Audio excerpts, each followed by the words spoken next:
And so I say all that to say this as my opening statement.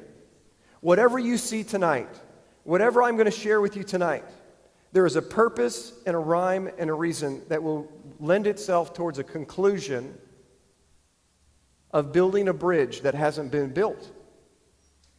A boat, if you will, to a platform for Yahweh to use.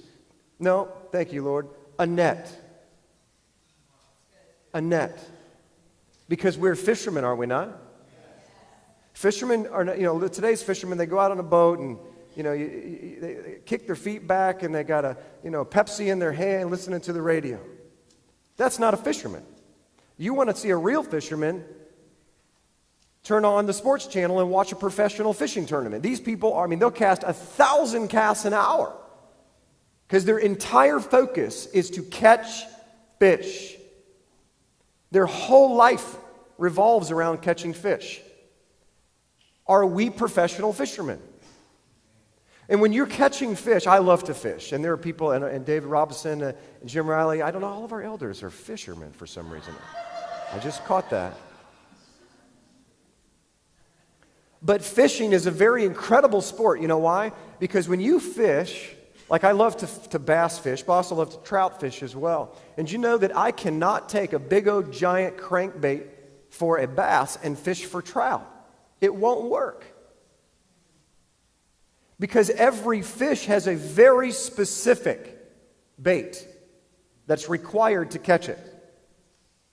You understand what I'm saying?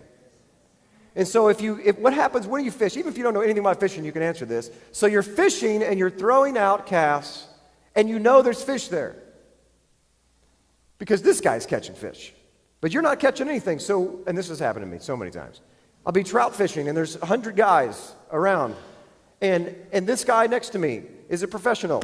And he starts catching fish left and right. He's right next to me. I'm throwing into the same pond, the same stream, the same fishing hole. How on earth, you know how frustrating it is to watch someone catch fish? And they just look over and smile? Or you want to just push them off the dam? Sorry about that, sir. So this happened to me once. I was trout fishing down at Montauk State Park, and the guy next to me was catching fish like nonstop. Pretty soon, this is what I'm doing. I'm holding my fishing pole out of the corner of my eye. I'm watching what he's doing. And I'm trying to emulate what he's doing, right? And I'm emulating. Pretty soon, he catches on what I'm doing, right? This is my younger years, and he was an older gentleman. He was very, very nice. And he said, "Would you like me to teach you what I'm doing?" I said, "Oh, Daddy, please," And he said, "Well, first of all, you're doing it all wrong." And I said, "Clearly, I'm not catching anything." And he said, "Secondly, you're not using the right bait." And he said, "Here's what you need to use." And he pulled out his bait, and he even put it on my hook because I had to put it on exactly the right way. And it looked like all he did was stuck it on the hook. I didn't understand, but he said it had to be, he had folded it the right way and exactly dead center, and this is how it got to go. The barb's got to be like this. And he said, now when you cast it out, what the fish are looking for is they're looking for it to swim in a certain way. Because this particular this particular bait represents a particular thing that it eats, and if you misrepresent it, it'll go up to it and it'll go, that doesn't look like that, and it'll go somewhere else. So what's happening under the water, he said, is that even though you pulled out something that looks similar to what I'm using, because his was like a little white thing, and I had a little white thing, so I figured, okay, white and white's got to be pretty good, and I'm kind of jigging it the way he's jigging it, so the fish has got to be digging it the way that he's digging it. But the way that I was doing it, my thought process was all wrong, because what he said was happening under the water is the fish is going up to mine and going, no, that's not quite right, and then going up to his and going, yep, that's it, and grabbing his bait. And so he gave me exactly the tackle that he used, and I use the exact tackle, and I throw it out there. I didn't catch anything. And I'm like, what is going on? And he said, you're not doing it right. And he literally took my hand over the top. It was just a bit embarrassing, to be honest with you. And there's like 50 men, and I'm getting a private tutoring lesson of how to trout fish with this bait. But I took the humility and humbled myself, and I'm telling you, it was humiliating. But you know what? I wanted to catch fish so bad, I didn't really care what anybody these other people thought, because I'm looking down the road going, if I can figure out how to do what this guy is, I can go to the next pool and catch fish. And so he takes my hand and he says, it feels like this. This is what it's got to feel like. And the way that it comes in, the way that the fish, jiggles. So he's doing this, right? He's like, keep doing it.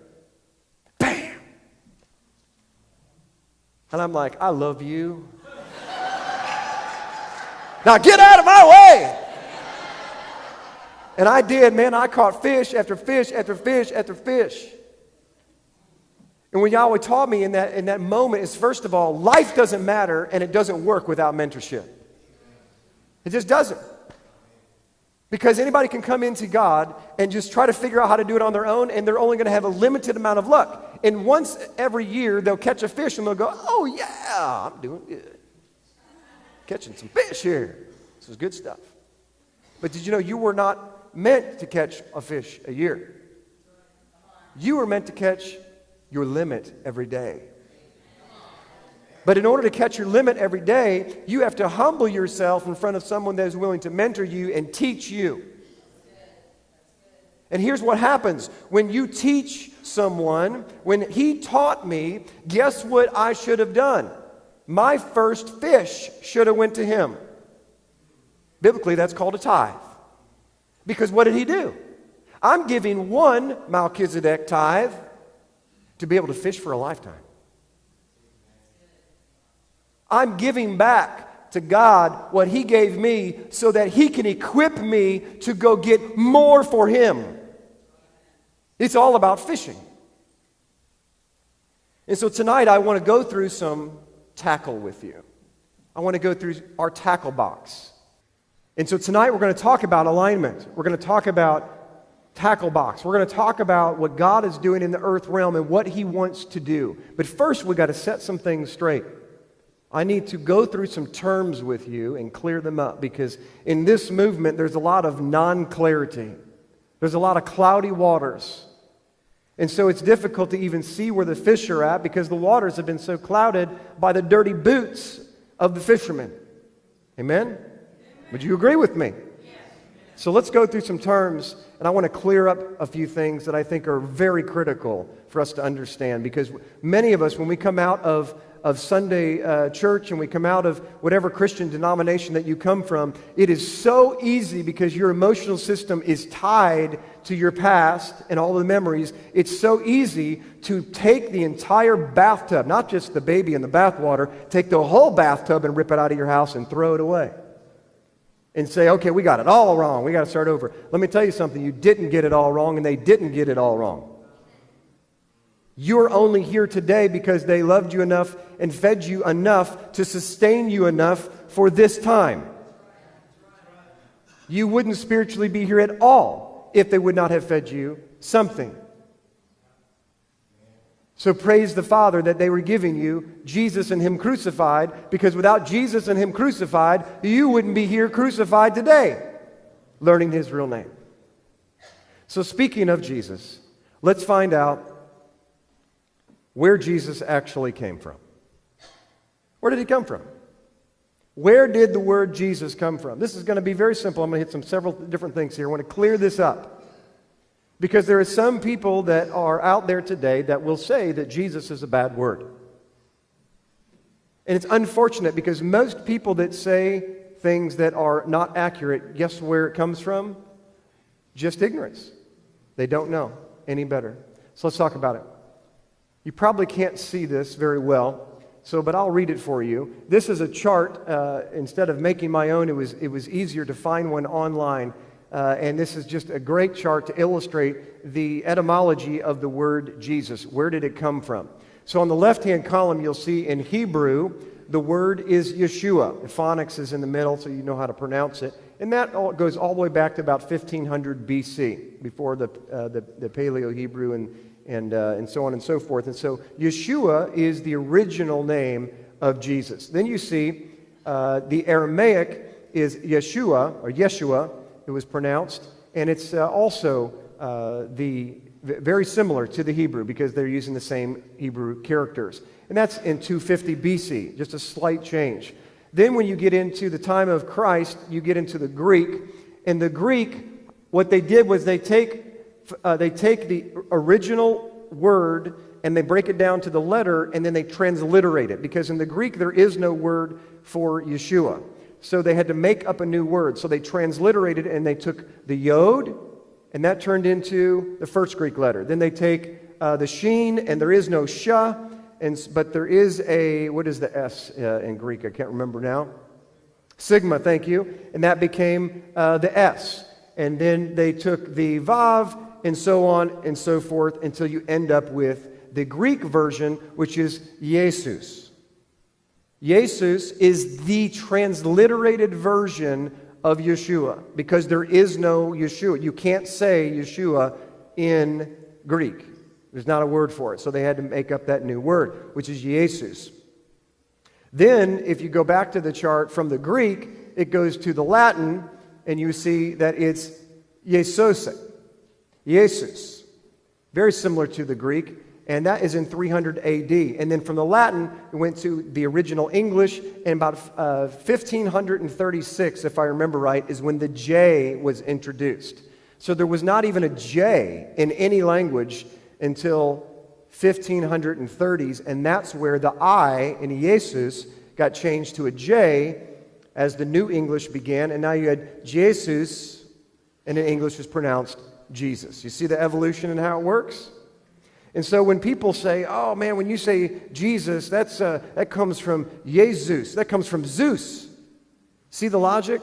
Jesus, they don't know enough about Greek. Oh, it sounds like the god Zeus, so therefore when you say Jesus, you're actually saying Zeus.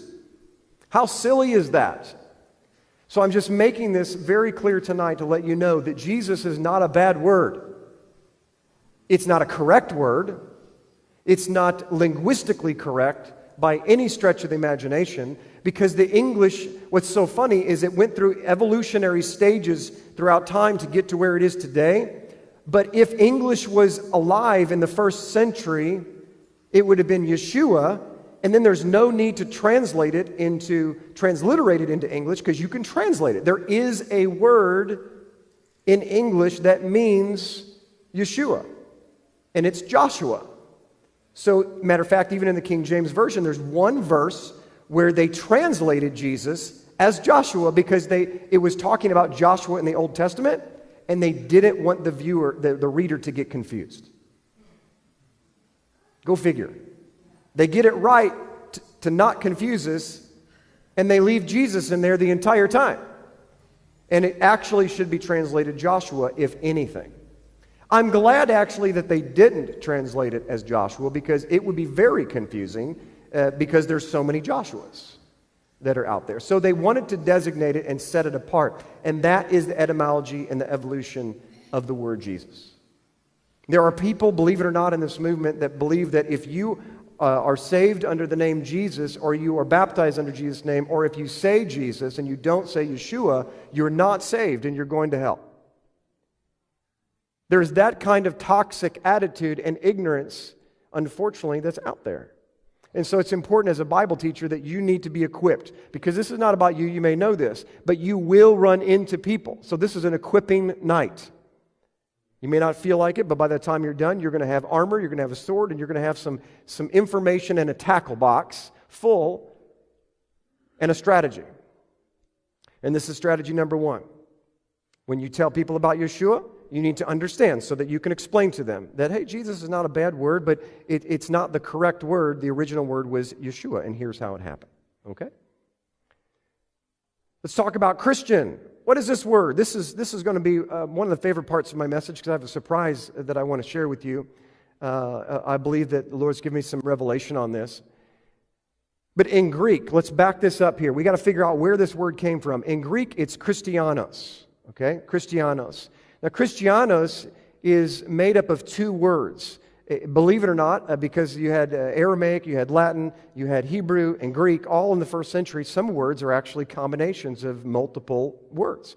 And so it's made up of a Greek word, Christos, and also a Latin word, which is Ianos. So Christos in the Greek concordance actually means anointed.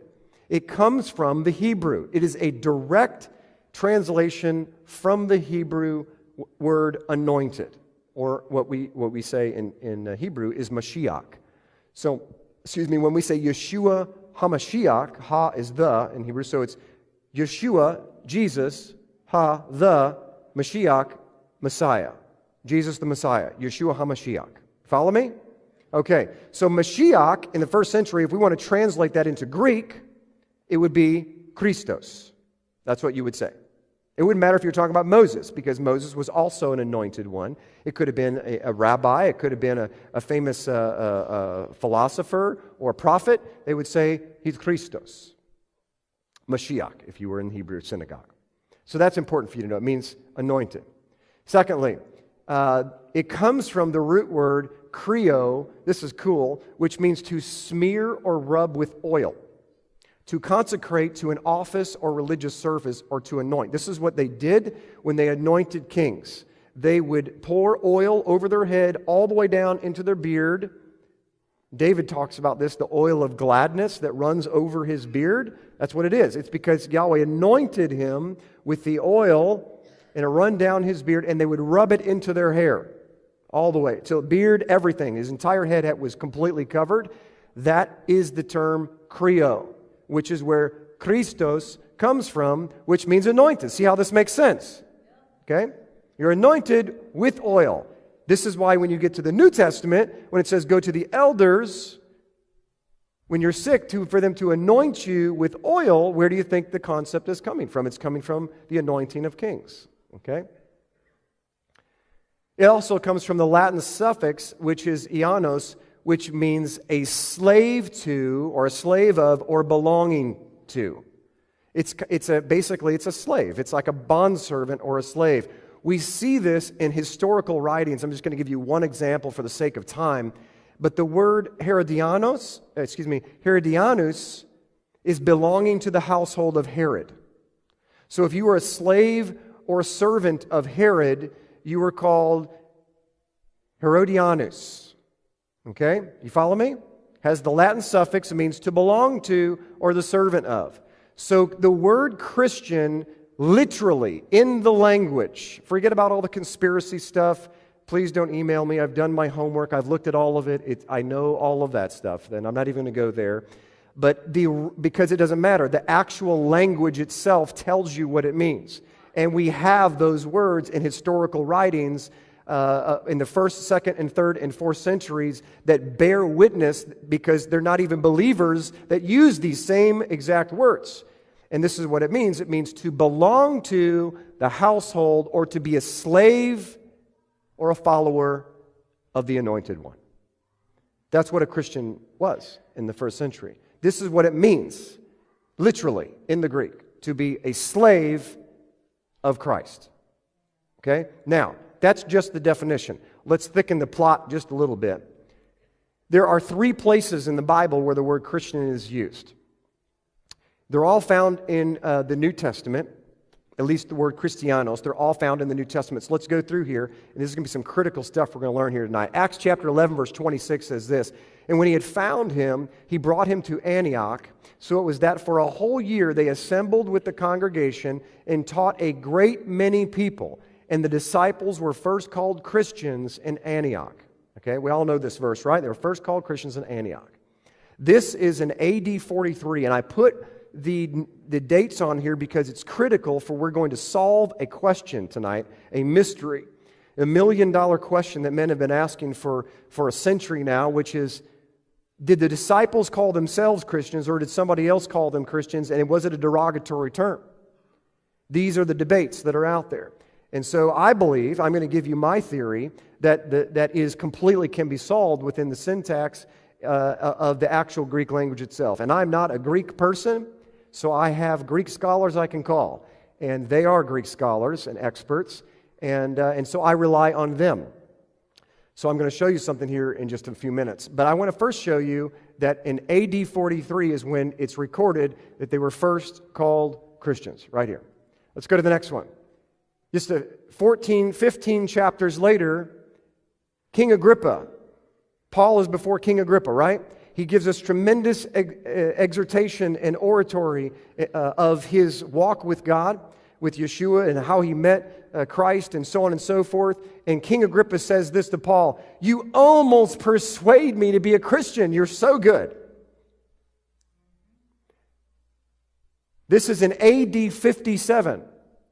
What did I say before? 43, right? 43. 14 years later, 15 chapters.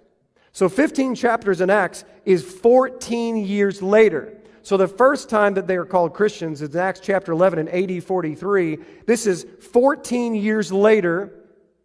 Why is that so important? King Agrippa is the one that clearly knows that Paul is associated with the sect called the Christians, and he says that you almost persuade me to become Christianos, a slave of Christ. Now, what's so critical about this is not this verse. It's Paul's response to this verse in the following verse. Watch how he responds. Because if Paul had any problem in being called a Christian, he is so effective in his oratory, this would have been his chance to correct the king and say, I'm sorry, sir, I'm not a Christian, this is what I am. But this is what he actually said. Paul says, I would to God that not only you become a Christian, but also all who hear me today might become both almost and altogether such as I am, except for these chains. So what does almost and altogether mean? If you go back to the original language, this is what it means. Because King Agrippa says, you almost persuade me. So he says, not only do I wish that you would become as me, not just almost, but 100% like me.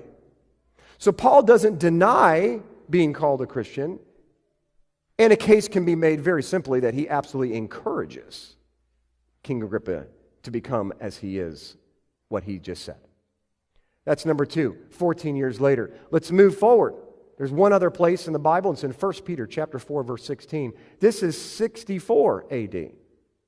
This is 20 years from the first time that they were called Christians in Antioch. And Peter, in his book, says, yet if anyone suffers as a Christianos, let him not be ashamed, but let him glorify God in this form, or in this matter, in this way. 20 years, 2 decades, this term has been used. That's a lot of converts, by the way, in 20 years at the rate of evangelism that they were going. A lot of converts. So this was not a new term. This was something that was clearly in use because King Agrippa knew about it. Paul didn't deny it. They said they were first called that name in Antioch, and 20 years later, Peter himself says, if any of you guys suffer as a Christianos, a slave or a bondservant of Christ, the Anointed One, do not be ashamed, but let you glorify God in this matter. What matter? The matter that you are being suffering as a follower, a slave of Christ. Now, this doesn't answer our question of whether or not it was a derogatory term or not, or whether they called themselves Christians or not, or does it? Because although I'm going to show you in the Greek in just a minute something very interesting, 20 years go by, and there's only 3 places in the entire New Testament where the word Christian is used. Not a single time does it tell us that it's a derogatory statement. But scholars, and people especially in this movement, will tell you that it's a derogatory term, and they didn't want to be called Christians. First of all, there is absolutely no evidence that they did not want to be called Christians. Matter of fact, a stronger case can be made because 66% of the verses, the disciples are okay with the term. And Paul himself is saying, I wish that you were what I am, what you just said. So for 20 years, this term is being used. Peter, if he did not want to be called a Christian in any way, shape, or form, would not have used this term. Now, let me play devil's advocate a little bit. If they did call themselves Christians, then why is it only found 3 times? Because the rest of the time they call themselves believers, disciples, and Netzarim. And we'll talk about Netzarim in just a few minutes. The Nazarenes, or the sect of the Netzarim, the little branches. Okay, so let's solve this and go back to Luke chapter 11, where they were first called Christians, right here in Antioch. In the English, you cannot see this. But here's what it says. It says, so it was that for a whole year they assembled with the congregation which is the assembly, the ecclesia, and taught a large crowd of them, is what it says in the Greek. And the disciples are first called Christians in Antioch. Now, they changed all the wording so that in English you could understand it. But if you go back to the original Greek, according to a Greek scholar friend of mine who was a dean of Indiana Bible College and taught Greek for a couple of decades, I said, I want you to take a look at something for me because something tells me the answer is found in the Greek. And I don't know anything about Greek. It's all Greek to me. But I want you to help me. And so he goes back and I said, I want you to tell me, it says right here, and the disciples were first called Christians in Antioch. By who? Because that's the million-dollar question. Who's calling them Christians in Antioch? And I said, is it like Hebrew and Greek? Does it tell you in the actual format of the Greek and the structure of the sentence who's talking to who? So he looks and he looks and he goes, oh my gosh, it does. I said, really? He says, you don't see this in English because they change all the words. But what it actually says is this: for an entire year, they assembled, they got together the congregation in Antioch, and there was so many people in the congregation that they taught.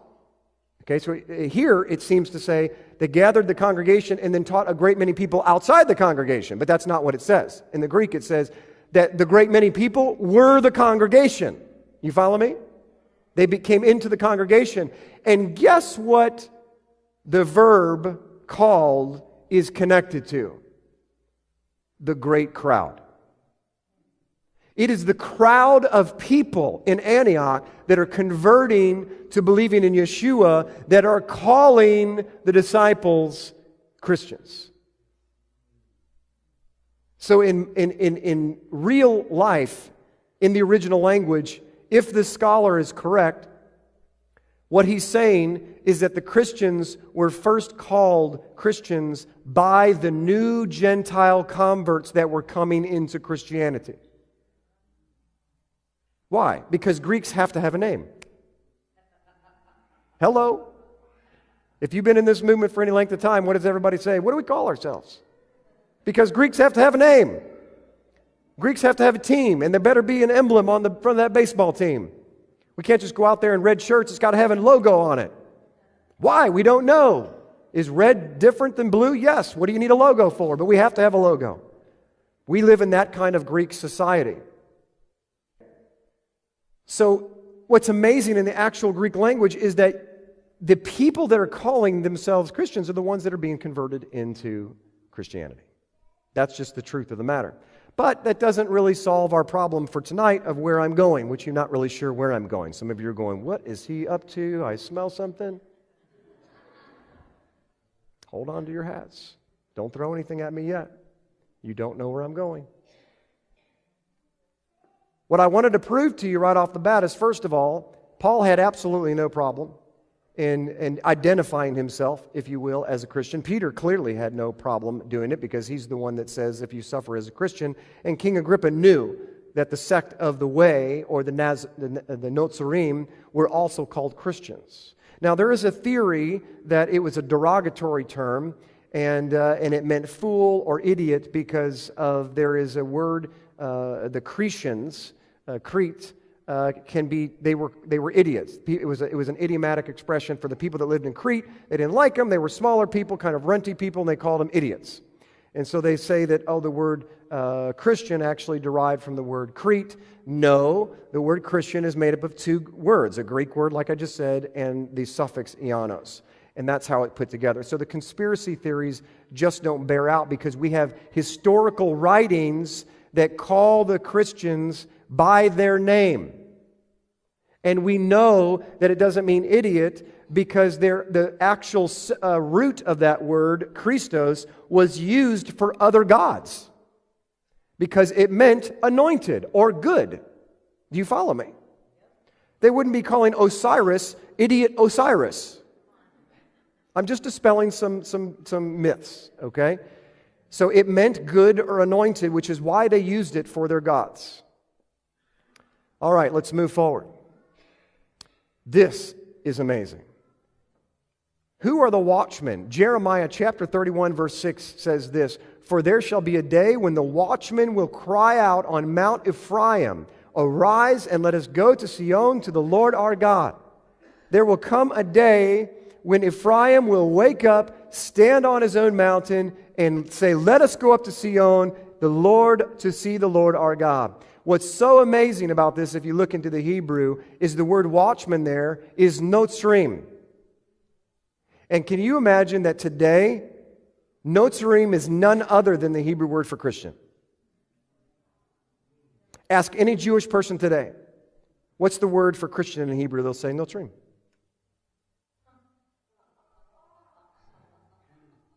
So then you say, okay, do you have a Bible with you, sir? Rabbi, can you turn to Jeremiah 31 for me? And read this. "For there shall be a day when the notzrim will cry on Mount Ephraim." Wow. Because they don't make the connection until you make the connection for them in their own language. Do you think that God's smarter than we are? Come on, and look at the scripture that He chooses to put in. One of the most prophetic scriptures in the entire Tanakh that talks about the northern house of Israel coming home and saying, guys, this is what the scripture says. Let's wake up and let's go back to Sion and meet our God. The watchmen on the wall are you. You're the watchman. And in the physical realm, who has had the back of the Jewish people since 1948? Hello? Christianity has been the fundamental group that has the back of their older brother. It is not a coincidence that notzrim means Christian in Hebrew and is found in the Tanakh itself. Why am I going through this? Because some people have a major problem with the word Christian. They believe that it's all these crazy things. We're just dispelling all this because it's part of the tackle box. You throw out a lure, you give away fish. Isaiah chapter 11, verse 1 says, "There shall come forth a rod from the stem of Jesse, and a branch shall grow out of his roots." What do you think that word branch is? Hello. It is notzri. Now, we know prophetically that branch is who? Yeshua. We know it because it's capital B.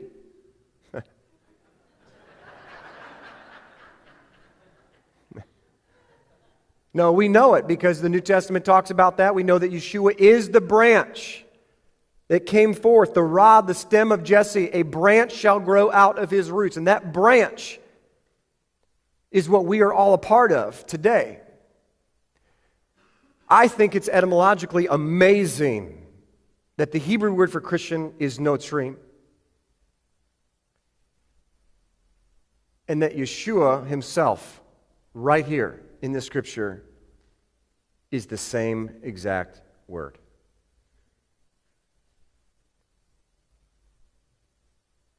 The Anointed One. And you know what's awesome about it? He was the greatest slave of the Anointed One, his Father. Some people say, well, Jim, it doesn't mean little Christ. How many have heard it means little Christ? Christian means little Christ. Okay? All right. I dug into that one. I said, no, man, I've heard that way too many times. There's got to be either that's a total farce or there's something to that. And so I looked into it, and I couldn't find little Christ anywhere at all till I was on the phone with my Greek scholar friend. And he said one thing, he didn't even know what he said. He said, oh, it's a diminutive form, which is a smaller. And I said, what'd you say? And I said, explain this diminutive thing. And he said, well, a diminutive form, it denotes a smaller version of the original. And he gave me an example. He said, a dagger would be in a diminutive form in the Greek tense, because a dagger is, and it tells you there's something that the dagger came from, which is a sword. A dagger is a smaller sword, right? So it's in a diminutive form, meaning that it tells you just in the way the structure of the word is formed that there's something that's similar to it that's larger, a larger replica, if you will. So this is where the term little Christ comes from, is because the term Christian, Christianos, is in the diminutive form, which tells the Greek that it is a replica of something larger that's identical. Does that make sense? This is why Yeshua himself, when he says, they say, we're upset with you because you make yourself out to be Elohim. This is what he said. They didn't say God. They said Elohim. And Yeshua says, wait a minute, aren't you all Elohim? In the English, you don't get it because it says God. So you think he's talking about God. It's not what he's saying at all. He used the word Elohim, which is a judge. They weren't talking about the judge. So did you make yourself out to be Elohim? No, they were talking about the Elohim. But Yeshua said it back to them, and he was saying, but wait a minute, aren't you all judges? Aren't you judges of Israel? What do you think I'm doing? I'm just judging Israel. You just don't like the way I'm judging.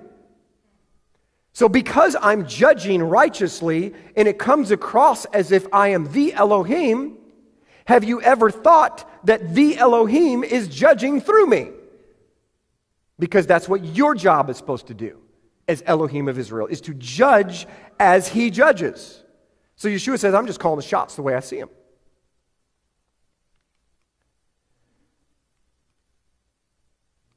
So check this out. Acts chapter 22 says this. Then he said, I am indeed a Jew, born in Tarsus of Cilicia, but brought up in this city as the feet of Gamaliel, taught according to the strictness of our father's law, and was zealous toward God as you are all today. I persecuted this way to the death, binding and delivering into prisons both men and women. Let me ask you a question. There were 26 sects of Judaism in the first century. How many do you think were corrupt? 27.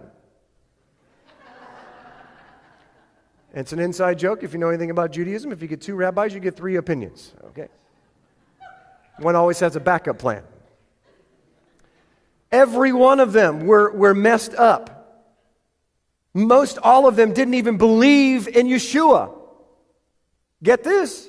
There was an entire sect of them called the Sadducees that were in leadership at the time, and they didn't even believe in the resurrection.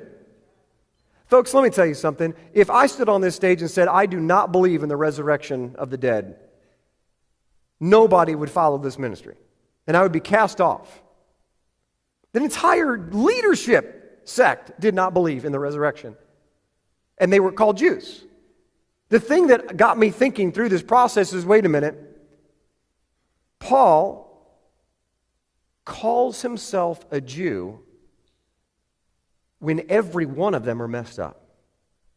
It never even dawns on him to say that he's not, because of the actions of his brethren. He is what he is. Do you understand?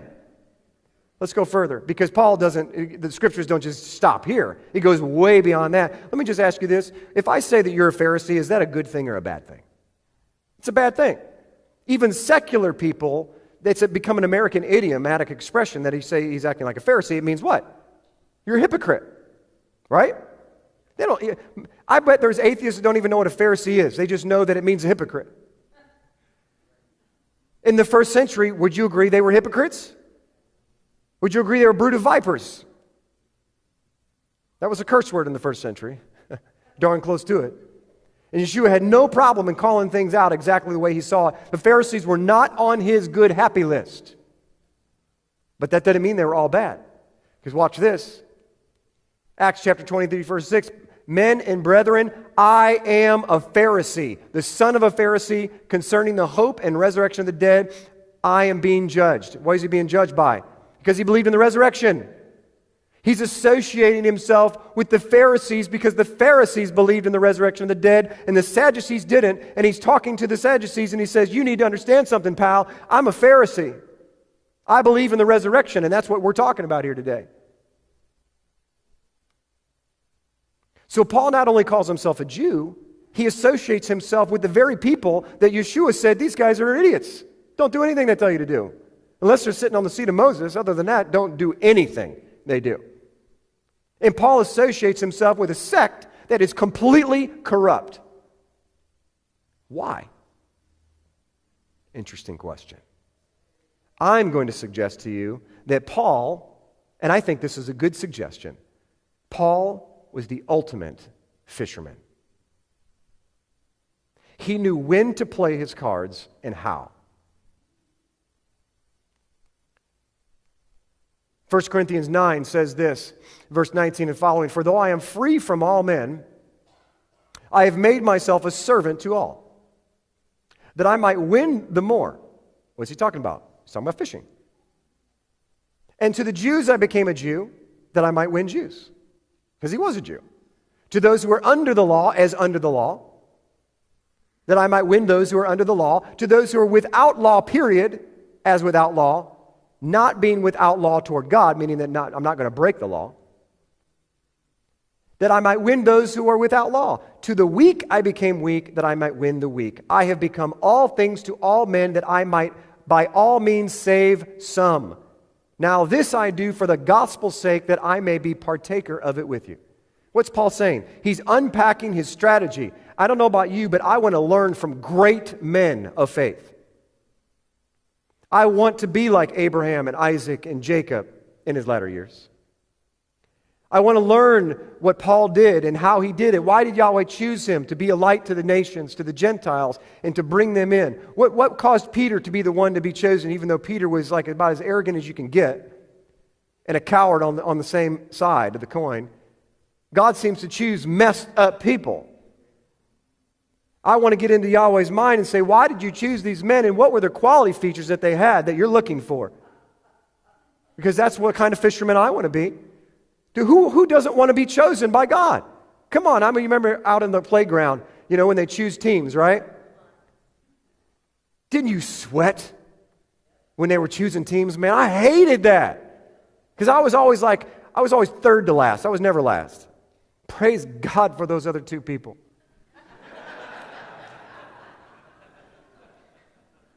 That's a defeating feeling. Whew, I got picked.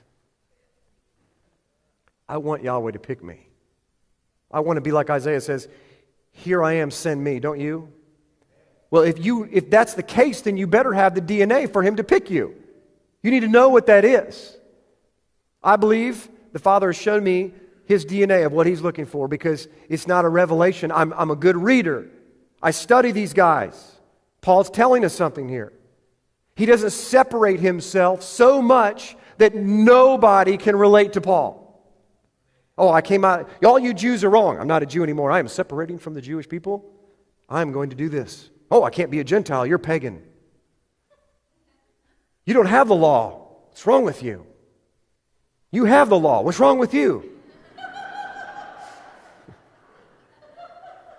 They're 90% wrong. They're 90% wrong. That makes everybody 180% wrong, right? Yeah. Happy birthday. He didn't separate himself so much that when he came up to somebody, they had no way to relate to him, and he literally would have no way to win anyone. That's called the Hebrew Roots movement.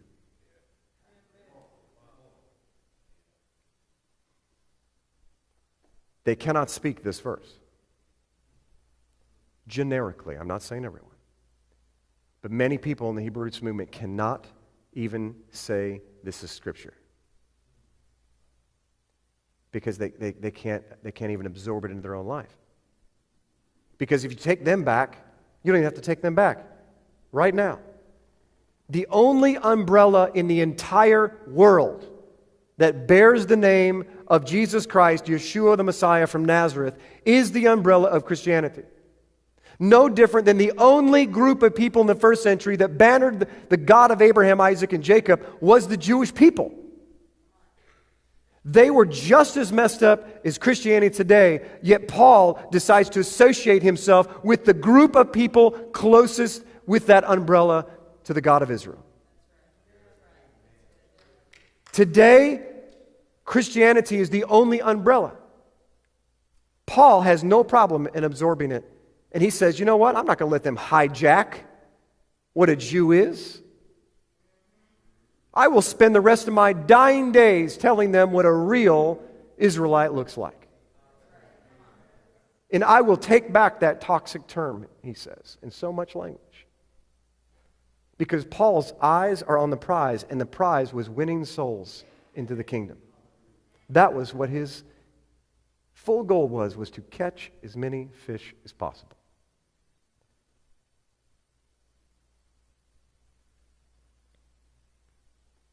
This is a first century synagogue. No, I'm just kidding.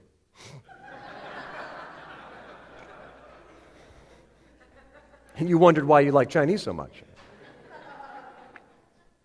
No, this is actually a Japanese building. And I put this picture up there because I want to ask you a question. If you want to go share anything of the Scriptures with someone in Japan, you better know the language. More importantly, you better know the customs. You better take your shoes off. And if you don't know the language and you don't have a grasp of the customs, you best bring someone that does, that can translate, right? That just makes sense, right? I mean, if you're going to go on a mission trip, you got to have somebody. If you're going to go to Mexico, you better bring somebody with you that knows Spanish. And so on and so forth. So you must know the language. You must have a strategy. You must absolutely be able to connect with those people, or they will just do nothing but smile if they're nice. I'll never forget one time I was in Cancun early on in my marriage, maybe 15 years ago. And I was talking to this guy. He looked totally like American. And I'm talking to this guy. And I get like 60 seconds into talking to him. And he's just smiling until he starts speaking to me in Spanish. And he said, no English. He said, no English. And I'm like, yeah, no Spanish, no Spanish. And he still didn't know what I was talking about. We couldn't communicate. There was no way for me to share Yeshua with him. I didn't know Alvaro at the time. Our Spanish translator. I didn't know Spanish. There was no way for me to do it. I wasn't speaking his language. There was no way for me to be all things to that person because I was not equipped and I did not have that tackle in my box. I was left unguarded, and there was no way for me to bring him into the kingdom without a miracle. Is this making sense?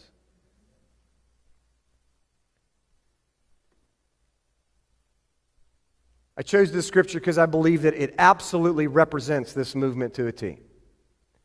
Corinth was the most messed up church in the first century. It was it was terrible. There was so much sexual immorality and fornication, homosexuality, every kind, murder, thievery, everything. It was a pit straight from hell. And they're trying to start a church. It's like in here in St. Louis, we call downtown East St. Louis. On the east side, you don't go to the east side. The police don't go to the east side. I'll never forget, we were bringing somebody from somewhere. They had a U-Haul, and they made a wrong turn. They ended up going through St. Louis. I think Adam, one of our editors, was driving the U-Haul truck, and he started sweating because he knew where it was at. And he didn't even stop at the stop signs or anything. He just kept going, man. He's like, if a police pulls me over, good. I'll get escorted, you know what I mean? Corinth was a bad place. Big problems. Church was messed up because you're bringing in all these Gentiles with all this baggage coming into the church. And here's what Paul said about them.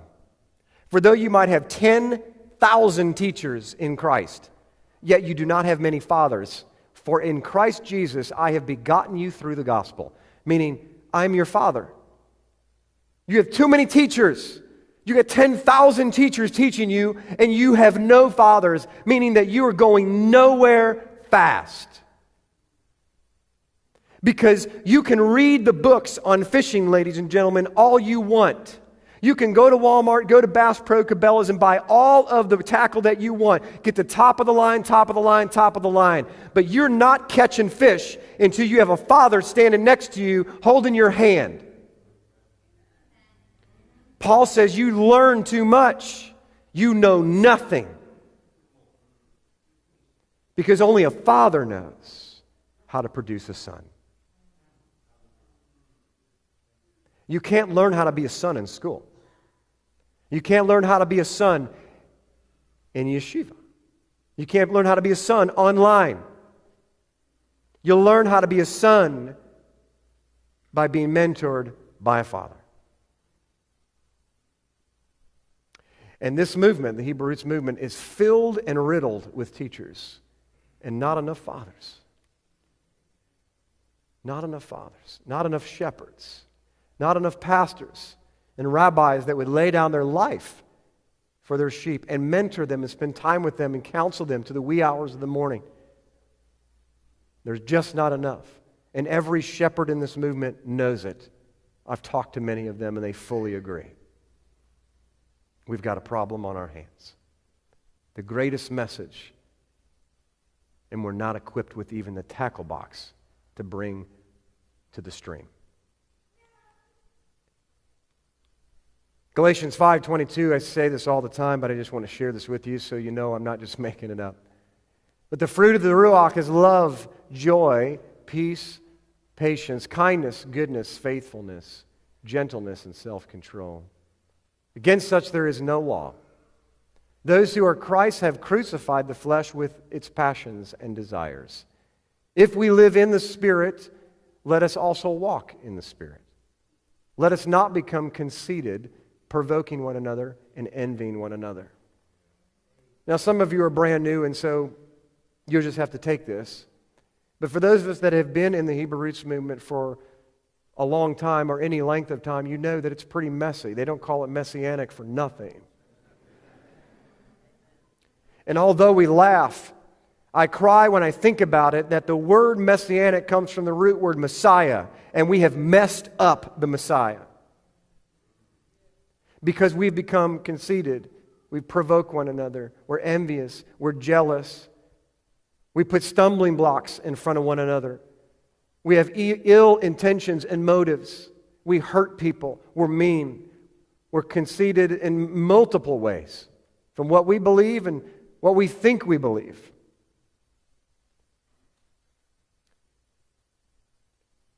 But the tree of life only produces one thing, and that's fruit of the Spirit.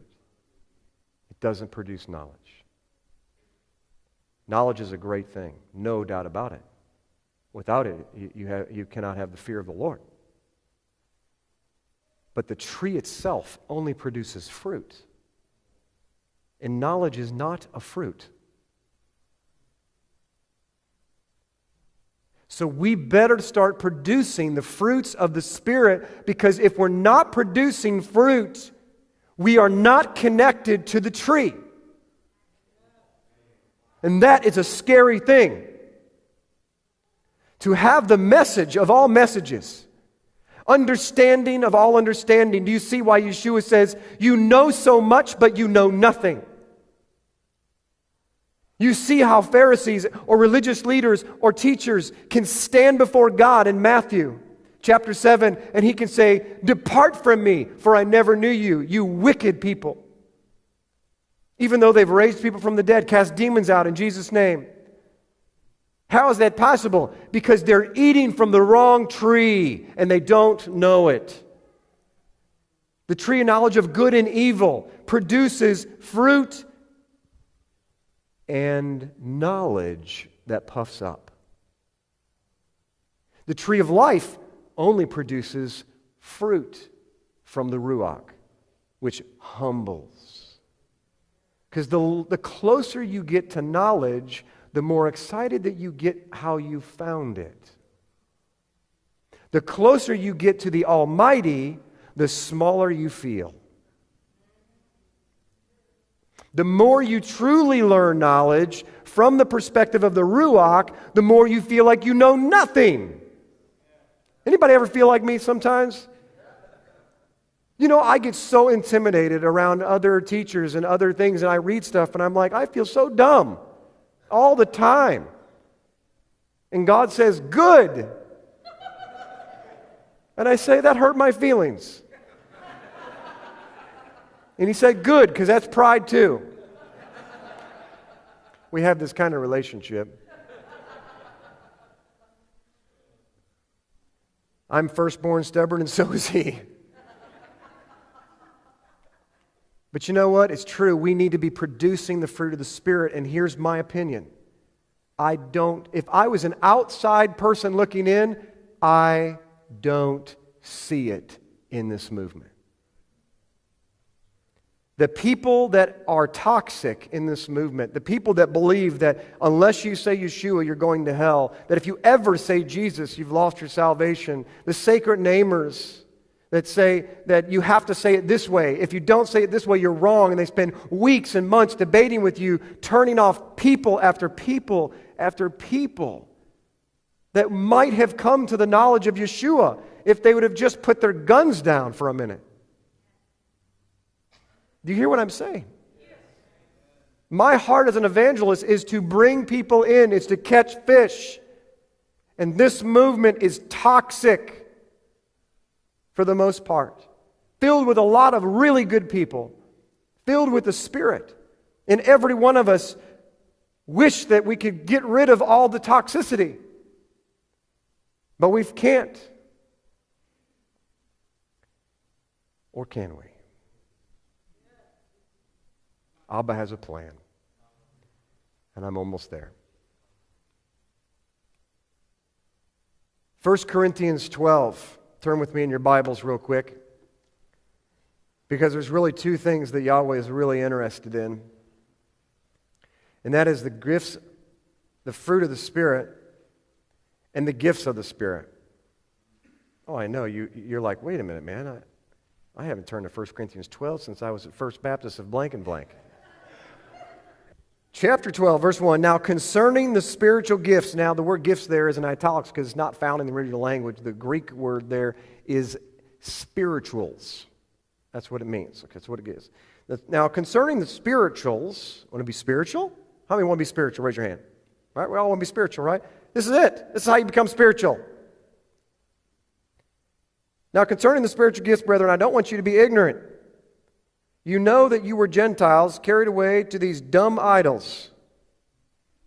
See, I'm not the only hick in the Bible. There are lots of teachers that speak like this. I don't want you to be ignorant, carried away by these dumb idols. Therefore I make known to you, at least it wasn't Pakistani. All right, therefore I make known to you that no one speaking by the Spirit of God calls Yeshua accursed. And no one can say that Jesus is Lord except by the Holy Spirit. There are diversities of gifts, but the same Ruach. Echad. There are differences of ministries, but the same Lord. There are diversities of activities, but it is at the same God who works in it all. But the manifestation of the Spirit is given to each one for the profit of all. My giftings are not for myself or my glory, they're for you. Your giftings are not for your glory, it's for me and the rest of the body. Without you, there is no me. Without me, there is no you. We all work together in the body. What part of an engine do you want to take out? How about just the spark plug? It's only $3.72 at AutoZone. Yeah, take a spark plug out. You have an entire cylinder that stops working. So here's where it starts. For one is given a word of wisdom. Listen to this. Tell me where the talent lies. There's a word of wisdom through the Spirit. To another, a word of knowledge through the same Spirit. To another, faith by the same Spirit. To another, gift of healings by the same Spirit. To another, working of miracles. To another, prophecy. To another, discerning of spirits. To another, different kinds of tongues. To another, interpretation of tongues. But one and the same Spirit works all these things, distributing to each one individually as He wills. Ladies and gentlemen, there is not a single gift in there called the gift of oratory. There's not a gift of leadership. There's not a gift of deaconing, eldering. These are the gifts that make you spiritual. This is how now there are other ones, don't get me wrong, and there's offices and roles and all that good stuff, and we've talked about that, and I'm going to talk about it again after Sukkot. But this is what he says causes you to be spiritual. Words of wisdom, words of knowledge, discernment of unclean spirits, words of prophecy, gift of tongues and interpretation of tongues. I don't care what you believe about that. Believe whatever you want. It's still a gift. I don't care if you believe it's a heavenly language or if it's an earthly language. It's still a gift. But the point that I'm making is every single one of those have nothing to do with you. And they have everything to do with you. They're planted inside of every single believer, but because the system is not in place properly, and it's not taught properly, the structure's not there, it's been removed. You got people in the Hebrew Roots movement that believe that the Torah is not done away with, but they will do away with the entire structure of the first century congregation.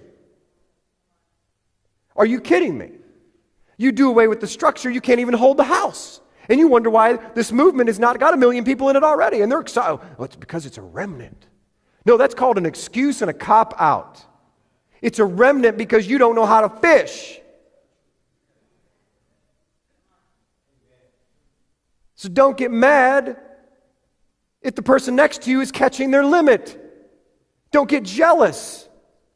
Why don't you just say, can you show me what you're using? But today, people get jealous, they get envious, they get angry. We have people that try to destroy this ministry. Someone called up this ministry a couple weeks ago, told one of my staff members, my job, my role, what I'm trying to do is destroy Jim Staley's kingdom. Of which I said, good, I'm trying to do the same thing.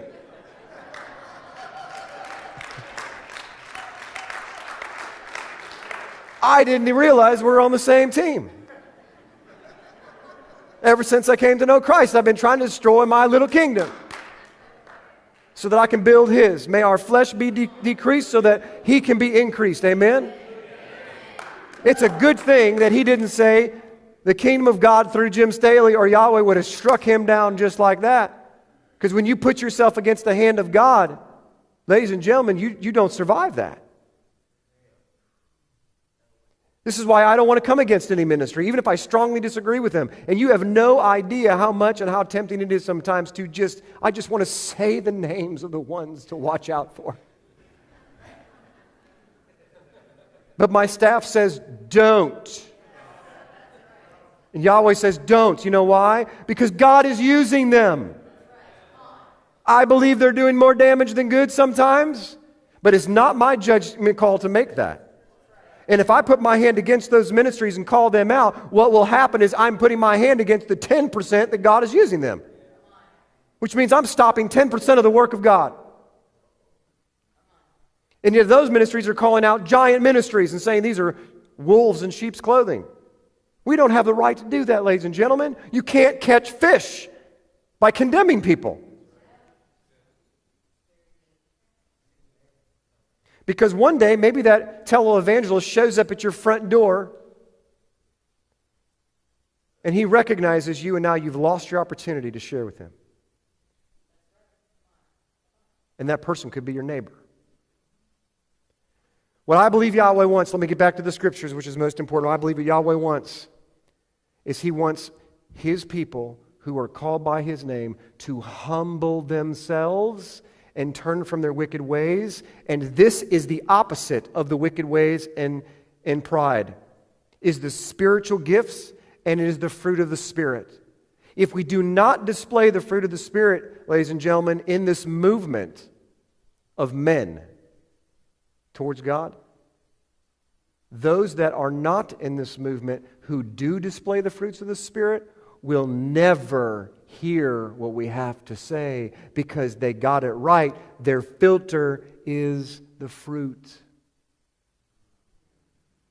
So they look at the tree of Hebrew Roots movement and they say, I'm not seeing a whole lot of fruit.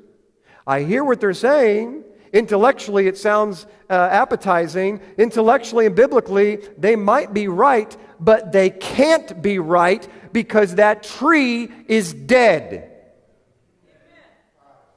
So they're doing exactly what the Bible says. They're judging us by our fruit. I'll never forget, and I've told this story many times, right in that foyer out there, a gentleman came, shook my hand for the very first time. He came to PFT, lived across the river in Illinois. He said, I've been watching you for 3 months, and he shook my hand and he wouldn't let it go. Ever had one of those awkward moments? Like I'm trying to let it go, you know? And he just kept holding on. I'm like, I must be in big trouble, but just keep smiling. And this is what he said, and it stuck like glue to me. He said, I'm here to put a feeling with your message. And you know what he did? I used to play a lot of cards with my buddies back in the day. He showed me his hand. He gave me more instruction, like the guy next to me on the dams trout fishing, than I have ever had in my evangelism time in this movement. Because what he did as a Christian is he told me how he thinks and how to speak to him. He said, I've got to feel it. If I don't feel Jesus, I don't care what you have to say. Because what's the feeling? The fruit. Joseph gives a blessing, gets a blessing from his father. And the blessing was that the boughs of Joseph, the branches, the tree of Joseph will grow so large that the branches would go over the walls of Jerusalem and it would drop the fruit for the nations.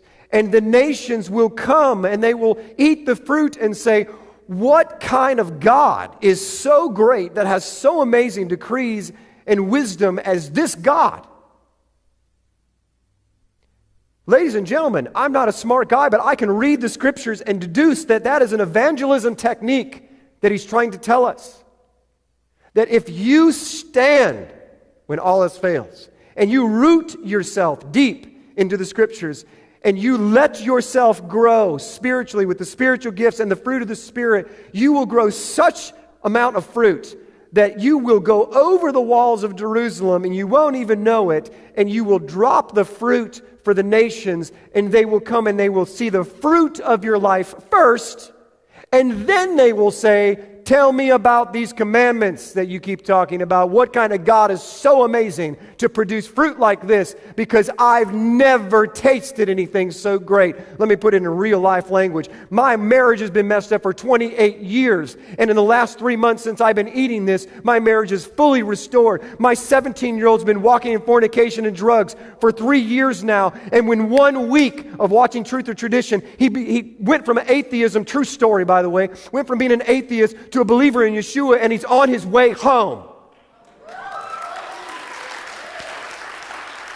You see, when we eat from the tree of life, you want to know where the fruit comes from. What this movement has been taught, or what it's been doing, because it has 10,000 teachers and not enough fathers, is that they're taking the information that's regurgitated into their soul, into their mind, and they are teaching the nations, when the nations, according to the Scriptures, are never to be taught. You're supposed to live and love through the fruits of the Spirit and the gifts of the Spirit, the nations. And then the nations see the fruit of your life and that it works. And then, when they're converted through the fruit, see what happens when you eat fruit? Something incredible about this beautiful analogy. Because there's something inside of fruit that God put there. What is it? Seeds.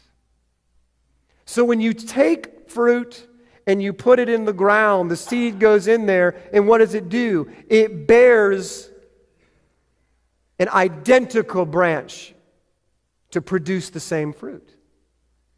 So when you take the fruit of the Spirit and the fruit of Yahweh's womb, and you place it into someone's life, and you mentor them and teach them how to fish, you teach them, take the Torah commandments and the principles found in His Word, and show someone how to fix their marriage without having to teach them one verse. Show them the principles, live them, fix your own life. And when they take of the fruit and they swallow it, the seeds of God's Word go deep inside, and the seeds only know how to sprout one kind. The same that went down comes out. This is how you produce disciples. I am not some special person. I'm a stubborn fool that only knows how to do one thing. Do what the Bible says to do uncompromisingly. Am I perfect at it? No. Do I make a lot of mistakes? Yes. But when I read it and someone comes to me and shows me my sin, I give up and surrender because I fear God more than I do them. And people see that, and they absorb that, and they say it's okay to lay on the ground. It's okay to prostrate yourself. It's okay to open yourself up and say, I used to be connected and hooked on pornography or alcoholism or whatever my issue is. So when a leader does it, he's opening up his chest and saying, it's okay. Here's what happens when you eat this fruit. They eat the fruit, they get healed, and they teach someone else how to eat the fruit. And they don't know you're just spreading a larger net. People want to know all the time what's going on around here.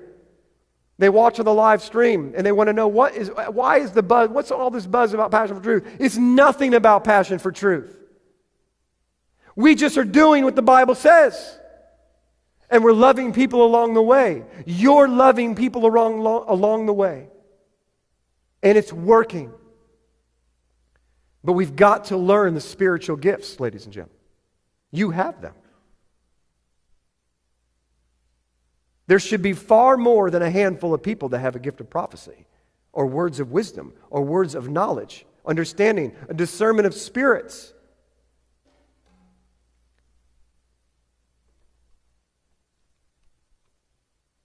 You see what this picture is? Which one of these is not like the other? Look carefully.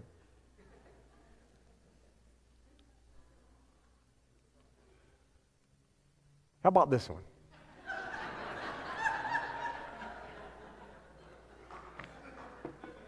I love it. Or the proverbial eggs. And my favorite.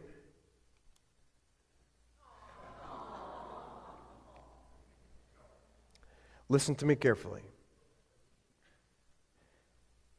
Passion for truth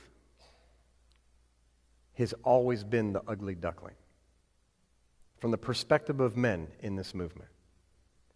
We've never been like everybody else. Thus, nobody wants to play in our sandbox. You see, because in the very beginning, when Passion for Truth began, there was no other movement to associate with. So the only movement we could associate with was the Hebrew Roots movement. Not realizing the entire time that we don't fit in this movement. We're not like everyone else. And I'm not saying everyone else is not like us. There's a lot of people, and an amazing amount of people, even leaders, that are filled with the Spirit, and they're as frustrated as I am. I've talked to several of them recently. I've shared what I'm about to share with you. They totally love it, and they're excited about it. They're under non-disclosure. They're not allowed to say anything until tonight. But we're not, this movement has become full of black sheep that have called Torah terrorists. They love to terrorize Christians, Hebrew Roots people, Messianic. It doesn't matter. They just love to terrorize. And they've taken over this movement. And so Yahweh has made it very clear to Jim Staley and Passion for Truth that we don't belong in this movement. We never have. We're not moving in a different direction. We're not walking away from Torah. Nothing that I'm about to say is not going to change a single thing. It's been revealed to us that the direction that we've been going, we need to keep going.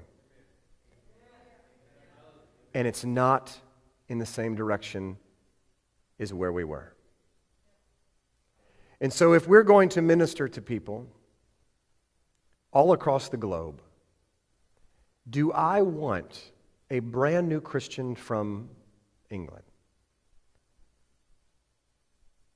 to start doing some homework on the Hebrew Roots movement and running across things that are so far off from what we believe that we can't even connect with that person because they've disengaged?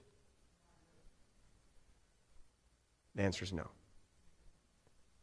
I want to take the mindset of Paul to say I want to be all things to all people, but I will never compromise God's word. Never. You see, because I'm going to make a statement here, and I've made it before, so it's not going to be a shock to many of you, but I have no problem in calling myself under the umbrella of Christianity. Because it's the only umbrella that believes in Yeshua. Now, do I believe everything that they believe? Did Paul believe everything that all the other 26 sects of Judaism believe? No. Did he debate furiously what he believed with them? Yes. But he even says, they're my brethren. There are people in the Hebrew Roots movement that will actually say about Christians that they're not my brothers. Lord have mercy is right. Because I will set the record straight in the Shemaim tonight and in Malkut that they are my brothers. They are my brothers and sisters. Every single one of them that calls upon the name of Jesus Christ, Yeshua the Messiah, if they believe that He's the Son of God that died and rose from the grave, now I'm quoting Scripture, that is the gospel, by the way. And let me make it really clear, Torah is not the gospel according to the Scriptures. Torah is what you teach people after they absorb the gospel.